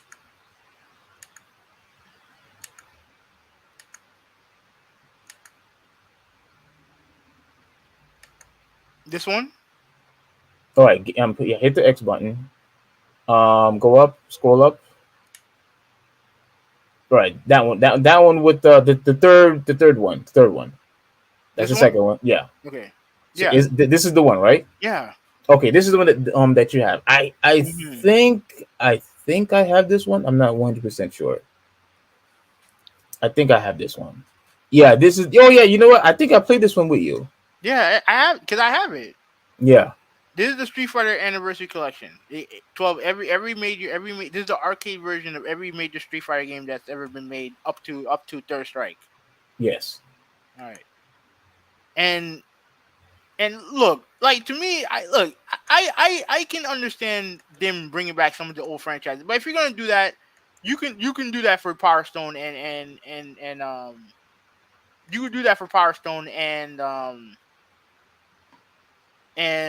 Rival Schools. You should be able to. Like no excuse. Well, yeah. I mean, it is their game. They obviously have the opportunity to do it, but maybe they feel like maybe they feel it's not cost effective. And I'm telling you right now, I'm not buying this shit. I'm not buying it. Well, here. Let's go back to what Malta was. So yeah, Malta. He said that Th- he has heard of Power Stone. Like he said, when I was in fifth grade, my classmate had Dreamcast with Power Stone, yeah. Oh, as okay, well okay. as Skies of Arcadia. Or I never heard that game. Puzzle Fighter 2 Turbo. Like, all right, I have no. Did you ever like this game? The Puzzle Fighter. Mm-hmm. Oh no, it's fine. It's fine. So It's fine. it's pretty much like Bejeweled. Yeah, pretty much. I never understood what was so good about this game because it had nothing to do with fighting whatsoever. No, but it was a puzzle game. That's all it was. And they had the fighting version of it also. What do you mean the fighting version? You know when you know the Street Fighter game, the Super Puzzle Fighter, like they have the fight that it's a fighting game version of that game where if they have gems and if you collect a certain gems, your let's say your Hadouken gets bigger. Yeah, Yeah, they had like that. That's essentially the fighting game version of the puzzle game. yeah. That's the one that I liked. Yeah, yeah, but the puzzle one is just basically just a puzzle. But Yeah. yeah, but The only my only complaint about this game, although I love the game, mhm. it definitely played different. There wasn't really that many input options that you had, and I felt like they could have given us more characters. Like I don't ever remember if there were characters for you to unlock. I don't think I remember. No, I don't think so. I don't think so. Yeah, But I yeah, but know like I know they had Akuma here and they had who was over here? I mean, it was essentially a Dan. game. It was essentially characters from Street Fighter and Darkstalkers. Yeah. And to me, like, but to me, the problem with the collection to me is that you cherry pick Darkstalkers as the game to feature with 5 fucking games. Yeah, with five. When you have when not only that, they also have Marvel vs. Capcom that they could have done. You could have given us Capcom versus SNK. You Marvel was not going to say yes. I mean, maybe not, but like they have Capcom versus SNK they could have done. They have they have The SNK was going on it either. yeah, Marvel vs. Capcom, and they also have the EX series that they haven't touched. You really think that people will care about the EX series? I know Hey, you it's a didn't. collection. It's a collection. It's a collection. Yes or no? Yeah, but as collection that I'm pretty sure people wouldn't care about. No, I mean, I'm telling you right now, I don't give two shits about this collection. Well, at the very least, with this collection, at least Darkstalker was more relevant than the freaking EX series.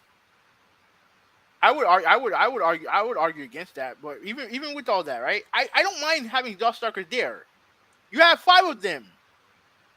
You have five of them. I agree. Where the fuck is the rest of the fucking games? To me, it's a lazy collection.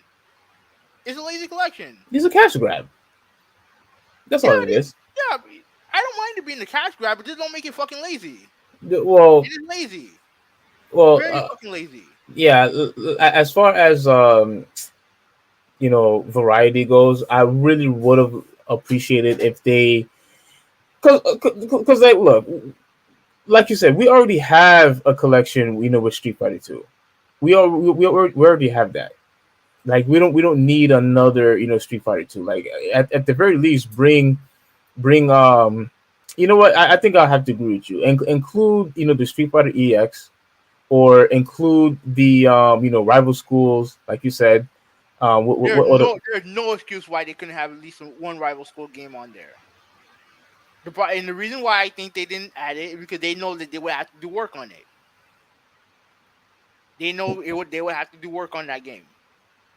Oh, as far as like implementing online? They can't. Yeah, they can't just no, not just. I'm talking about the actual game itself. The actual game itself, because all these other games that they add on there have had the same art style. Had the same art style. Mm-hmm. Right? So obviously, Rival School didn't have that. Rival School was always like 3D Oh my and a gosh. 2D plane. Like Rival School was always 3D and a 2D plane. Yeah. So obviously, that was too much work. You can't because they're gonna have to actually, do work on that. Same thing for Power Stone. 3D is a 3D game. They're gonna have to do work on that to make it more playable. But it is what it is. But don't give me this bullshit that it's a fighting game collection. You don't have, and all you put your most irrelevant fighting games on there. That's all they did. Like Now I don't give a shit about Cyberbots. I don't give a shit about Red Earth. I don't care. I don't like Darkstalkers. So that's literally 7 games that I can't play. 7 games I can't play. you mean to tell me that all of those games that you just named, you really don't like any of them? No. Wow. I didn't know you had so much disdain with Darkstalkers and Cyberbots. I tried liking Darkstalkers. I just don't like it. I don't like it. I just don't like it. Okay. So I mean that's my rant on the collection. I hate the collection. But the main thing is Street Fighter. Well, I want to mention, this one last thing though. Mm-hmm. Okay. Now, you have. All right. Let me just pause it right here. All right. Yeah, I think that's good enough. Okay. So, you have the Darkstalkers, Night Warriors, and Red Earth, all this other stuff.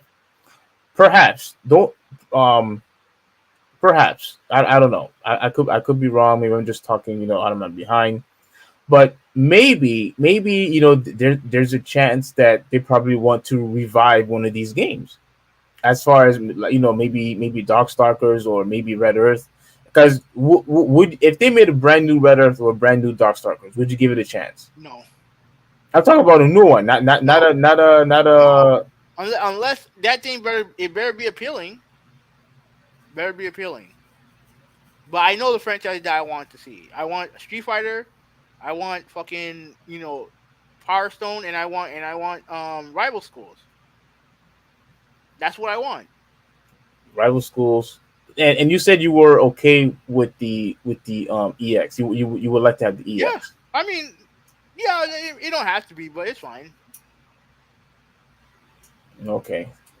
I mean, now that I'm really looking hard at this, Cyberbots I really never really had that much of experience with. I really want to play that, and I do want to play Red Earth. Like I really want to see how Red Earth is because I only had an opportunity to play one of the characters on Red Earth when we were playing that Capcom Evolution game that you hate. Yeah, that garbage. That garbage.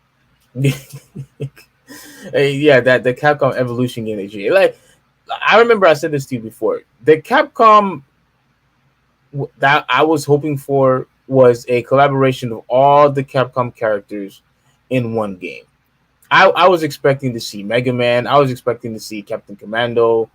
I was expecting to see you know you know um the guy from Cyberbots. Like I was just expecting to see all sorts of different characters in that Capcom Evolution game. But all we had was a mixture of Alpha, Third Strike, and Street Fighter 2, and Darkstalkers and Red Earth. That's all we had. And people complain about that game as well. I really, really hope that one day they'll make a Capcom game similar to Marvel Superheroes, where it had all the Marvel characters in one game. I really wish Capcom would finally get off their ass and make an actual Capcom fighting game, not that Capcom Evolution crap. So All right, but all right. Regardless of that, the main thing is Street Fighter 6, right? So the trailer came out not that long, like it's like a couple seconds. Let me play it here. Turn the volume down, and obviously I don't know if the game's gonna look like this. Um, absolutely not. no, I don't think the game's gonna look like this, but I think it'll be. Can you um put on full screen? Yeah. And obviously the guy on the left is Luke. He was the final character in Street Fighter 5. Mm-hmm. And I think the game's gonna look more like this. You know how you notice when you saw the effects come out. Let me see if I get back to it. Yeah, get rid of that stupid Yeah, hide. Yeah, and then you see how the character kind of like went like more digitized. yeah. That's how I think the game's gonna look. So it's gonna go back to Street Fighter 4 art style. Uh, Probably better. Maybe more like four, but better. That's what I think. Okay. Okay. So, So what do you think yeah. about the trailer? I mean, there's really nothing much to gain from the trailer. It's just a trailer, like it's like a 40-second trailer. That's it. Here's what I've been seeing people on YouTube and on Twitter have been saying. Oh yeah. Let me mention one thing real quick. They're talking about the logo. That logo is garbage. The Street Fighter 6 logo? Yeah, that logo is uninspired garbage. I think that they're trying to make it more serious, like more realistic to like more of an adult type of feel. You know what I mean? I think they're trying to make it look like really, really like a real serious, mature, not mature like Mortal Kombat, but like they're trying to make it more like a serious competitive fighting game where you starting with the logo. It's definitely esports inspired. That's definitely esports. It definitely looks like something that would be in the esports. So yeah. Yeah. Now, look, a lot of people on YouTube and a lot of people on Twitter was complaining because they wanted a Resident Evil announcement. Mm-hmm. Like I don't know if you heard. Because they had a recent Resident Evil. They'll be fine. That was the confusing thing. Like I said, you guys just had Resident Evil Village. Yeah, exactly. We only had one Street Fighter game all the generation. They'll live. And I'm just saying to myself, like guys, freaking embrace. Now, to me, I knew it was going to be a Street Fighter 6 game because do you remember the article that I shared before, in our in the group chat, where I had a feeling that it was going to be a Street Fighter 6 game. Yeah, you did call it. You did call it. Yeah, I had a feeling it was going. If it wasn't going to be that, I was really, really, really hoping that maybe we would have had like a either a Capcom versus SNK3 Hmm. or a like I said before a brand new Capcom with all the Capcom characters. Like I really was hoping it was something like that. And look, the way Ryu looks in this game, like that dude does look like he really really aged like by a lot. And You think he looks aged? he looked old in that one. You don't think so? No. I think he looked really old in that. Just the way how his body looks, he looks like he's really old. I'm just curious how many years Street Fighter 6 took place, and is it taking place after Third Strike? Wait. Street Fighter Five chronologically isn't Street Fighter Five supposed to be the latest one chronologically? From what I've heard from you, I thought you said it was still before Third Strike. It might be. It might be. But all right, so we even with all that, we don't have that much information on it.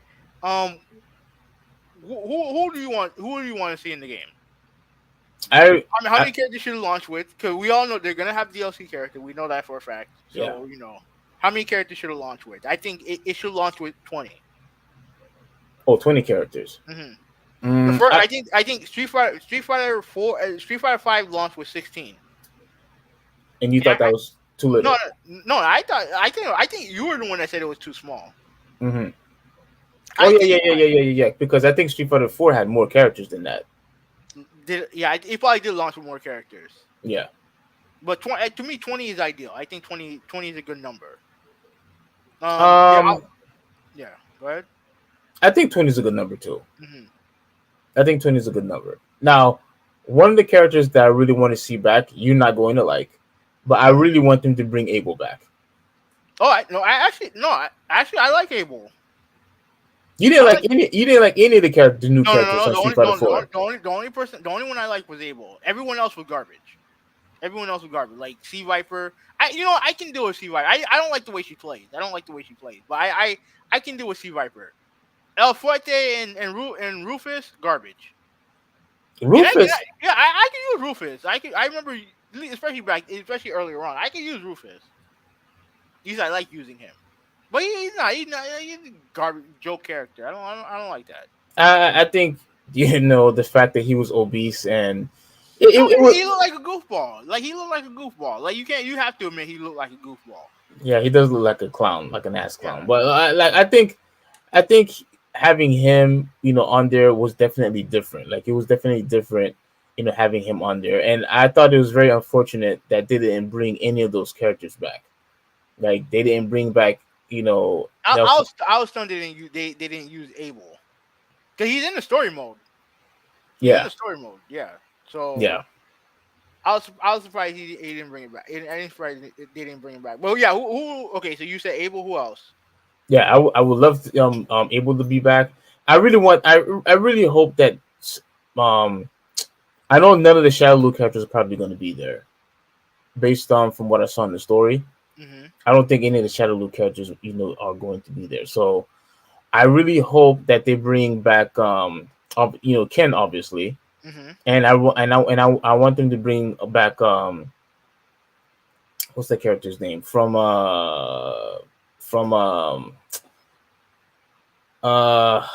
what's his name from Frank from he's from Alpha 3. Talking about Saddam? You know what? Yeah, I think it would be cool to have him there. Yeah, I was gonna mention him too. Okay, your turn. Okay. All right. So when it comes to characters, these like obviously they're gonna have more new characters. They're gonna have new characters. I do think they're gonna have new characters, brand new characters, characters we've never seen before. As far as people who I want to see in the game, one DJ has to be in there. Dudley has to be on there. Who else? Sean. Sean. Yeah, I'm saying Sean. We have enough. Sean and Laura has to be there. Sean and Laura has to be in there. Why? Because they're brother and sister. I don't care about Sean. Well, I mean, I care about Laura. and I like Sean. So you have that. So you have four. In the fifth person, even and I don't even like this character, and I think she should be added. Makoto. You looks like you looks like all you want is third strike characters on there. No. Because there's one I forgot. There's actually one I forgot. There's actually two I forgot. But Makoto like okay. So I said Dudley. I said Sean. Um, who else did I say? Do you even know how to use Makoto? No, but I mean she should be in the game. Why? What relevancy does she have? I don't know. Like I don't know. I think a lot of people like using Makoto. I mean, and Ibiki was in the last game, and they didn't add Makoto, so I think they should add. I think they should add Makoto in this one. So Anyone else? all right. So all right. So yeah, I'm trying to remember the character that I picked. You said DJ. You said Dudley. Mm-hmm. You said Makoto. Mm-hmm. Sean and Laura. and Laura Laura should be in there. And then I'm gonna add two more. Remy should be back. Oh, Remy. You want you want third strike characters. That's what you want. And you want third strike characters. And I want Hugo in the game. Okay, also. You want third strike characters. That's all you want. You want third strike characters. That's what you want. You got like you said Saddam. Like I'm cool. I'm good with Saddam being on there. You want third strike characters. Rolento. I want Rolento back in the game. Who else? I'm just picking characters who I like who are in 5. Like and as far as like returning characters from 5, I you know what character I don't like? I don't like Rashid. People I hate people who use Rashid. Why? He's annoying? Yeah. He's an annoying character. I hate him. All right, all right, go ahead. Yeah, finish up so then I could read through the rest. All right. Obviously you know who else should be added to the game? Obviously Zangief should be in there. Who else? No, I'm good. Go ahead. You go ahead. You go. All right. I want the original Street Fighter 2 cast, the Guile, All of them. Yeah. The original 8. Yes. Okay. I want all the original 8. You know, Guile, obviously Ken, Ryu, Chun-Li, Blanca. I want all the original 8 there. Mm-hmm. Dalsim, those guys always, to me, those guys always has to come back at all times. Those guys. Now, I'd rather have Necro than Dalsim. Necro, that dude is trash. All right, let's go. Mm-hmm. After that, I also would like to see. I already mentioned Abel. I do want to see Viper back because I think her style, played really really different than everybody else. Like she had a very unique, type of style than everybody else did. Especially how, I mean, you do have to be somewhat technical with her and Rufus, but I do like how her style was very very very different. I would really appreciate to have her back. I want Vega to be back, but he's a Shadowloo character. I think Shadowloo, the Shadowloo organization has been destroyed, right? Based on the story. I know you beat the story. I don't know if they got destroyed. I know Ryu beat Bison, but I don't know if they got destroyed. And the thing is that I like when it comes to like character, I want to see first off, Sagat and Bison should be in the game. But the thing is that I want to see the conflict between Sagat and Bison. That's what I want to see. I want to see the conflict between those two. Why? Because like that Sagat left Shadowloo. He's not part of that organization no more.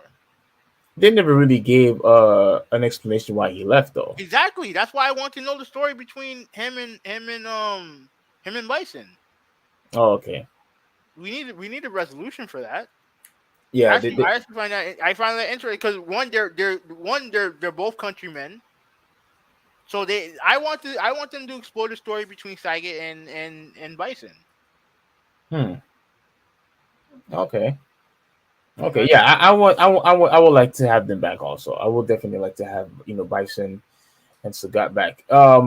Let me see if there's anybody else. I would like to see, Cammy, Mm-hmm. Fei Long. Is Fei Long on Yeah. five? No, no. Yeah, Yeah. I would like to see him back. yeah. I want Fei Long to be back. Um, I am definitely looking forward, to the new characters that they're going to bring along. Something tells me that they're probably going to bring a character that's probably similar to Luke. I think. I just have a weird feeling they're gonna have a character similar to Luke. But if not, I've never used Luke. yeah, I'm not surprised. I'm not. 'Cause I haven't played Street Fighter Five in like a year and a half. I haven't bought the final DLC. I like. I mean, I You obviously. lost interest. Yeah, I did a little bit, but if let's say, obviously, if you and the boys come over, then I'll buy the DLC and stuff like that. But Okay. I haven't used him or shit. I didn't even use the character from Rival Schools. I forgot her name. Oh wow. I think I think her name's Akira. I think that's the name of her name Akira. But I haven't used her. And I'm going to make a prediction. Hmm. Hopefully, I'm not wrong and sound like an idiot. I predict that they're going to have a Tekken character in there. Ooh, you think so? Yes. I wouldn't count. I wouldn't count that out. I Yes. would definitely would count that out because, obviously, Akuma was really the first guest character that they announced for Tekken 7, Yeah, exactly.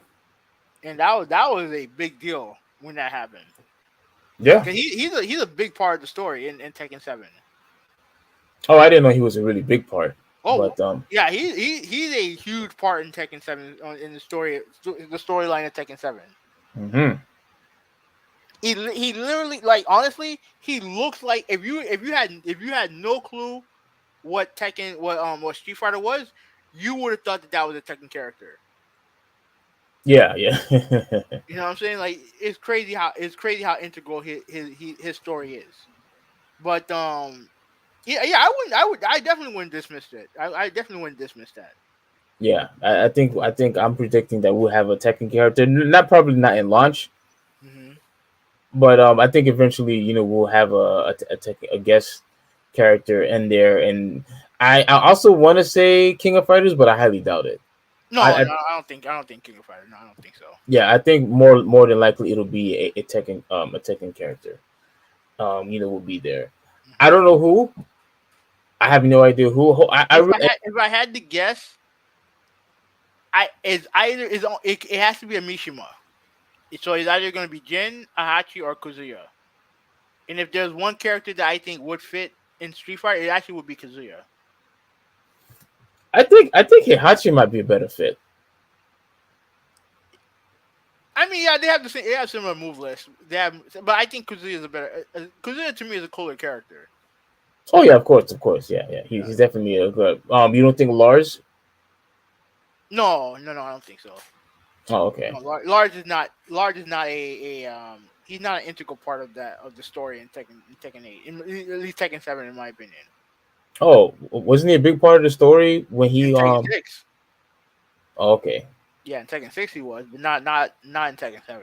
99 Tekken 7. If yeah, I would definitely concur that he.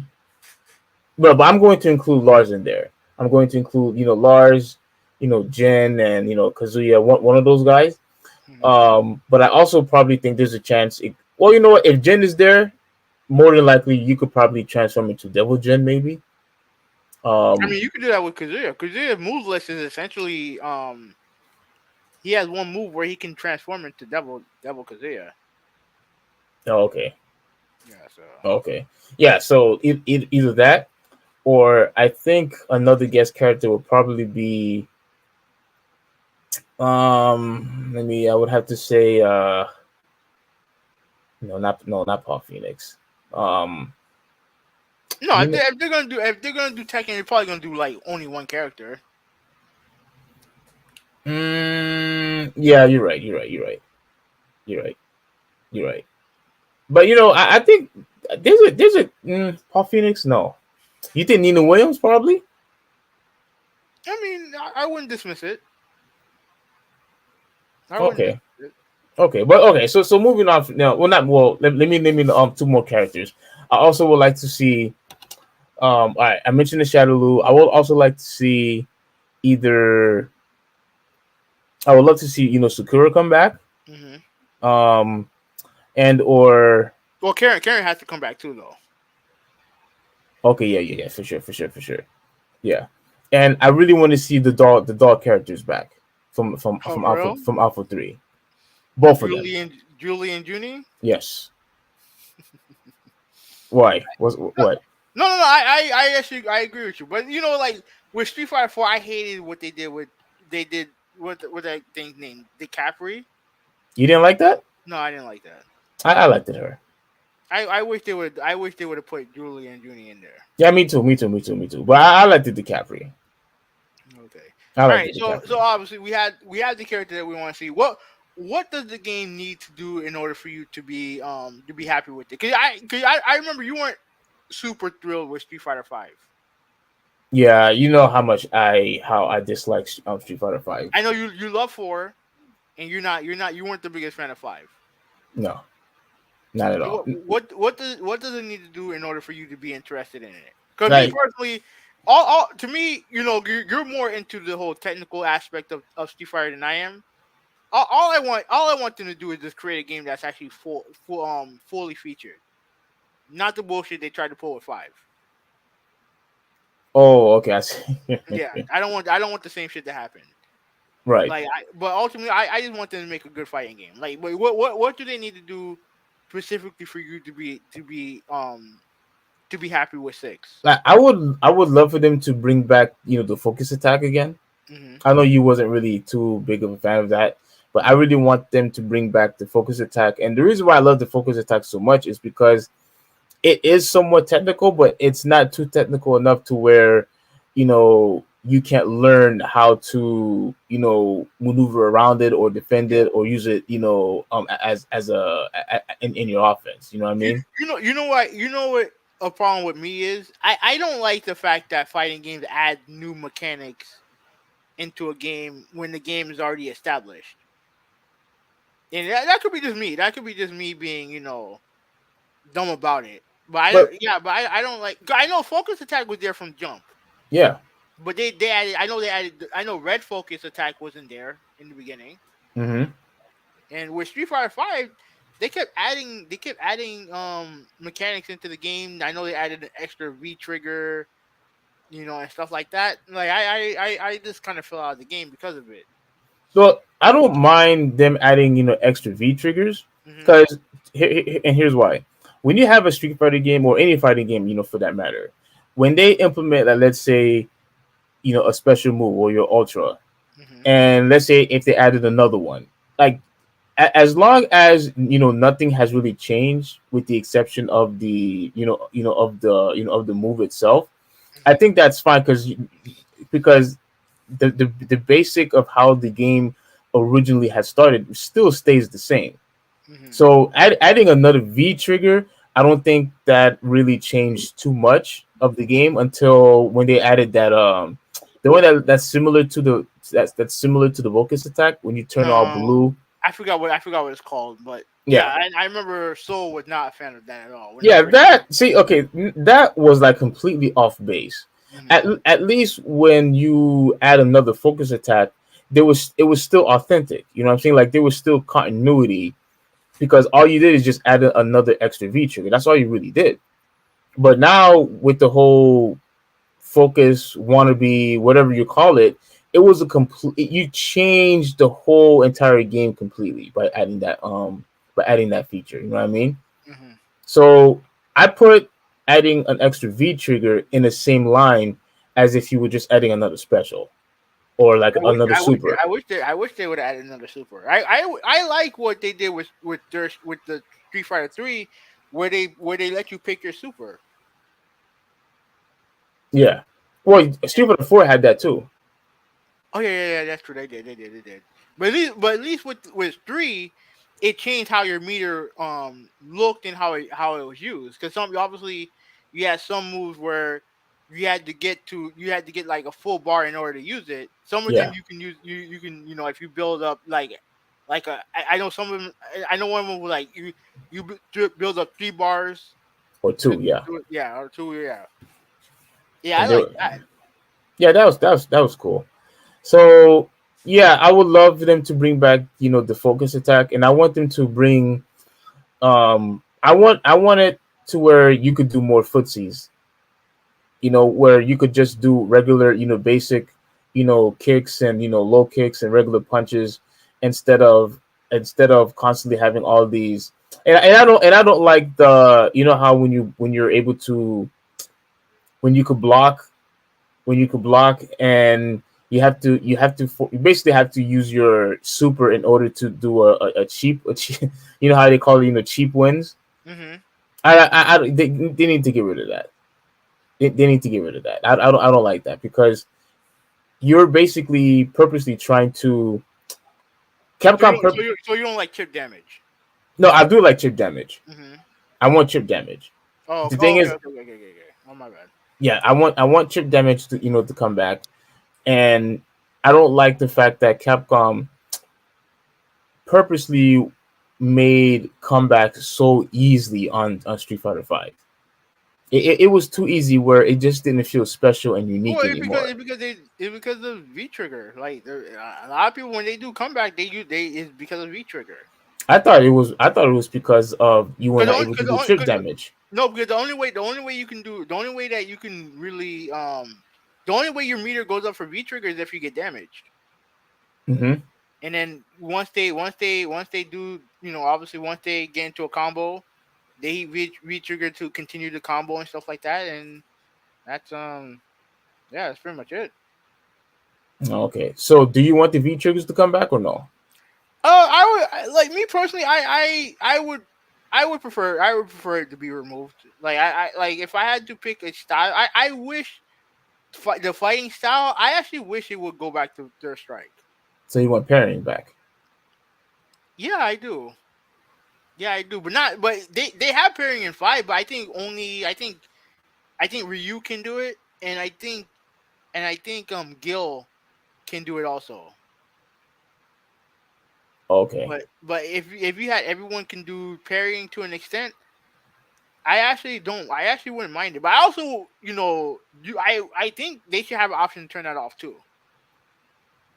All right. And the one last feature that I want to add is I don't think you're going to like this, but I really want them to. It's similar to what you mentioned about the third strike meters. I want them to have the same meters that Alpha had, where you were able to pick the original traditional meter and that blue meter, the V meter, Oh, where you could do so you want pretty much what they had an alpha. in Alpha, Yes. like the A and X A and C. Yeah, we haven't had that in so long. But if it turns out to be similar to Third Strike, that's okay too. Yeah, I don't. Yeah, I don't know if they're gonna. I don't know if they're gonna do that. But I mean, I wouldn't complain. I wouldn't complain too much. But here's the thing, right? So multi axe who's better at Street Fighter? Me or you? Traditionalist is he's the better. He's the better Street Fighter player. Well, not on five because I don't really play five that much. Yeah, but like traditionally, he's the better one of the two between us. And then yeah. So I mean, like for me, I just want like I said, one, the game be complete when it launches. One, and two, like if you're going to like obviously the character, I'm interested in what the characters are gonna do and what they're gonna pick. And the fighting style, I just want like I like five. I do like five. Like I don't want it to be as gimmicky as it became when it comes to the mechanics. So like I said, I didn't like some of the stuff that they added, Yeah. but I just want the game to be I understand they want it to be accessible. I get it. But I also want it to be where if you're really good, it shows. And that's what I liked about Third Strike. There's a difference between there's a difference between levels.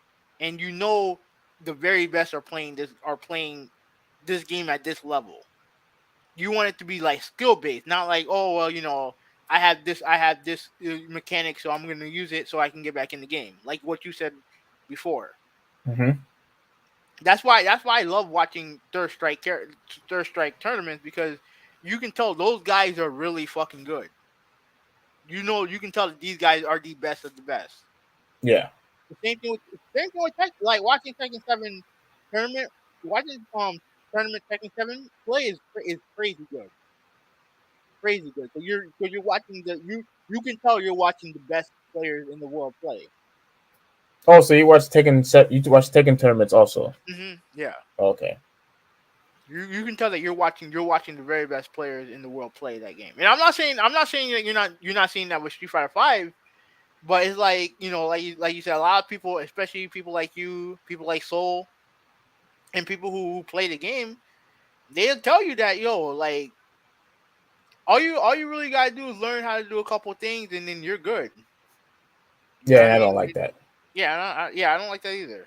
Yeah, That I don't like that either. yeah, it just doesn't make the game special anymore. Like it just doesn't it doesn't make it unique. It just make it just like a basic fighting game that Yeah, anybody could do. everyone plays the same way, and it's Yeah, like it makes it boring. I get that.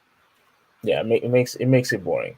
So I'm really hoping for more trailers to come soon. When it comes to Street Fighter 6, I hope they bring new characters in as more trailers come out. Now, the one thing I wanted to address before we leave, there is some thought that this game is going to be a games as a service. Wait, hold on. What'd you say? Games as a service. The game's out of service? Games as a service, like kind of like Fortnite in a way. That it's like Street Fighter is going to be like Fortnite. Yeah, and I would say that, I mean, technically, Street Fighter 5 is it's pretty much games as a service when you think about it, How? because they like games as a service is a game where you just keep adding content as you move along. You don't give out like sequels. You're not making sequels. You're just adding to the game that's already being there. Oh yeah, And Smash Brothers. They did it. Nintendo did it with Smash Brothers. yeah, so like and I think it's one of those things where it's probably, I don't know if it's gonna be free to play, but you pay for each character as you go along. You pay for each character as you move along and stuff like that. Dead or Alive did that with 5, where they had a free to play version model of it. Well, you okay? Are you a fan when companies just continue to add characters after character after character, or are you not a big fan of that? It makes the game more exciting. It makes the game more exciting. It gives the game more pub, and it gives the game more attention. Capcom started all of that. Yeah, I think they did. Yeah, I think they did. But and perfect example of this is Tekken 7. Like, you look at the collection of characters that they added in that game after the original launch. Like, straight up, I hated the new characters in Tekken 7. I thought they were all the generic and garbage. Yeah, you thought they were all bland, Yeah, and bland generic characters. But yeah. the DLC characters that they added, amazing, amazing. Have you used Geese on there yet? Yeah, How is he? no, he plays like geese on SNK. Okay, and you like it, and you Yeah, like him. yeah, yeah, I like it. Oh, okay. Yeah, I Yeah. think I haven't had an opportunity to experience tech. Like I played a little bit, with Soul, but that's pretty much it. Like I really want to play more, like more of it, like get really good at it. But I really had it not. I mean, I have the game, but you got your Xbox back, so Yeah. Well, so and I forgot one more character. T-Hawk needs to be in this game too. so you want Zangief, Hugo, and T-Hawk. Mhm. Okay. Do you want do you want what's the other big guy that was on Street Fighter 5? That huge Abigail. guy? Yeah. Abigail. Oh, I don't give a shit about Abigail. I don't give a Okay. shit. But Guy Okay. should be back in the game though. You want Guy to be back? You want Cody back Yeah, too? not Zico. I don't give a shit about Zico, but Guy should be back. Obviously, Cody should be back. Mm-hmm. So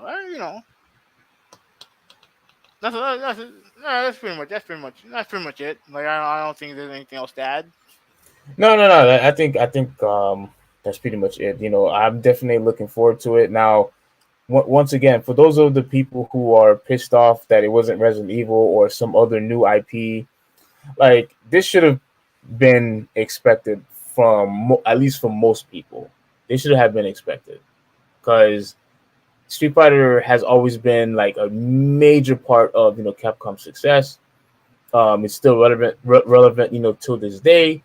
And look, I will definitely aim for new IPs. I remember somebody mentioned, "Oh, they should have made a new Lost Planet by now," and I know you didn't like that game. No, Uh, I mean, like like you think? I mean, if that look, I'm happy it's Street Fighter, right? That's all I can say. I can't, 'cause because I didn't think it was gonna be Street Fighter, so that's why I wasn't paying attention to it. what But do I'm you thought it glad. was going to be? I don't know, something something normally I didn't care about. Oh wow, wow. Okay, Yeah. okay. But yeah, I'm looking forward to it. I really hope that they bring the original characters back, at least the original, because clearly they're going to bring brand new characters in, Yeah. and I think a lot of the characters are going to get replaced. I don't think we're going to have any of the Shadowloo characters there. I don't think we're going to have any of the Oh, I new. mean, we're probably gonna get a new boss too. I thought the boss was going to still be Gil. Oh no, I don't think so. I mean, I don't know. Like I don't know. Well, I mean, you have five. Like, didn't what happened to Gil? I mean, the thing is that the final boss in the story mode was Bison. Like they had to deal way after, and they didn't obviously they're not gonna put a new story mode. That But was I too thought, much work. but I thought there were two story modes, in No, Street Fighter Five.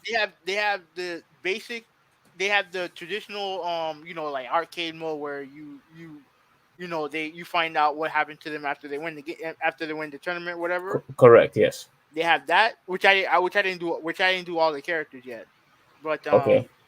the tradition, but the story mode that they added into the game, that was done. I want to say like season two. They did that, and obviously in season two they didn't have nowhere near the character that they had now. Yeah, but I thought that every time when the new version of Street Fighter Five came out, that the story had changed. No, Because they did that. I don't know if you remember, but that happened with Street Fighter Four. Like the stories never stayed the same when new characters were well, implemented into the game. that Street Fighter Four didn't have they have a dedicated Street Fighter story mode, Street Fighter like Four. where they have like cutscenes and they have actual voice acting and stuff like that. They like it's not like, oh, do this tournament, go through these group of people and they do this job and do that and do whatever. No, it's not like that. Mm-hmm. It's literally like it's kind of like how they do it with the Mortal Kombat one. Like I don't think you did the Mortal Kombat story mode, but it's pretty much the same. It's pretty much the same way where they'll go through the story arc and then they'll have a fight and then you win the fight with the person that's supposed to win and then they do another story. Yeah. I did that with the Mortal Kombat 9. Yeah, Yeah. yeah, So and Street Fighter is kind of the same way. all right, I'm gonna go back and do a review on 4, just to see. But yeah, I mean, yeah, that's pretty much it. That I have. Um, and I really appreciate once again with this amazing podcast. I mean, I should say amazing topics, that we had that we're able to discuss. No, podcast is amazing. Don't fret. Don't. Yeah, and I really do also appreciate that you actually gave me time to do my shout outs. Because I know you were not into it. I'm pretty sure you were not into the whole comic thing. Like I'm pretty sure you wasn't. No, but But if it's something that you want to discuss, like I said, you're free to discuss it. yeah. But I know for a fact you wouldn't want to make that a topic. I guarantee you that. Shout out to Nintendo Gamer. I know he fell asleep, and I told him, look, we'll talk about this next time. I know we have a podcast that we're scheduling for some time. Hopefully, we can do it by next week or 2 weeks from now. where we have a special podcast that we want to do. So shout out to Nintendo Gamer. Right? It's okay, bro. Like if you're tired, just sleep, bro. Like it's okay. You don't want. Yeah, and there's plenty of opportunities, for you to join. Because look, every time when you and Malta, come in, like it is a blast. Like I still love the fact that you guys partake in the when we had the ratings for the controllers. Man, amazing time I had with you guys. So yeah, you're absolutely are fine, bro. Like you're fine. Like there's gonna be future opportunities for you. So, well, with all that being said, I am a little tired myself. Yeah. So this is the Traditionalist 101 signing out, and have a good one. Kubi 186. I am out. Peace.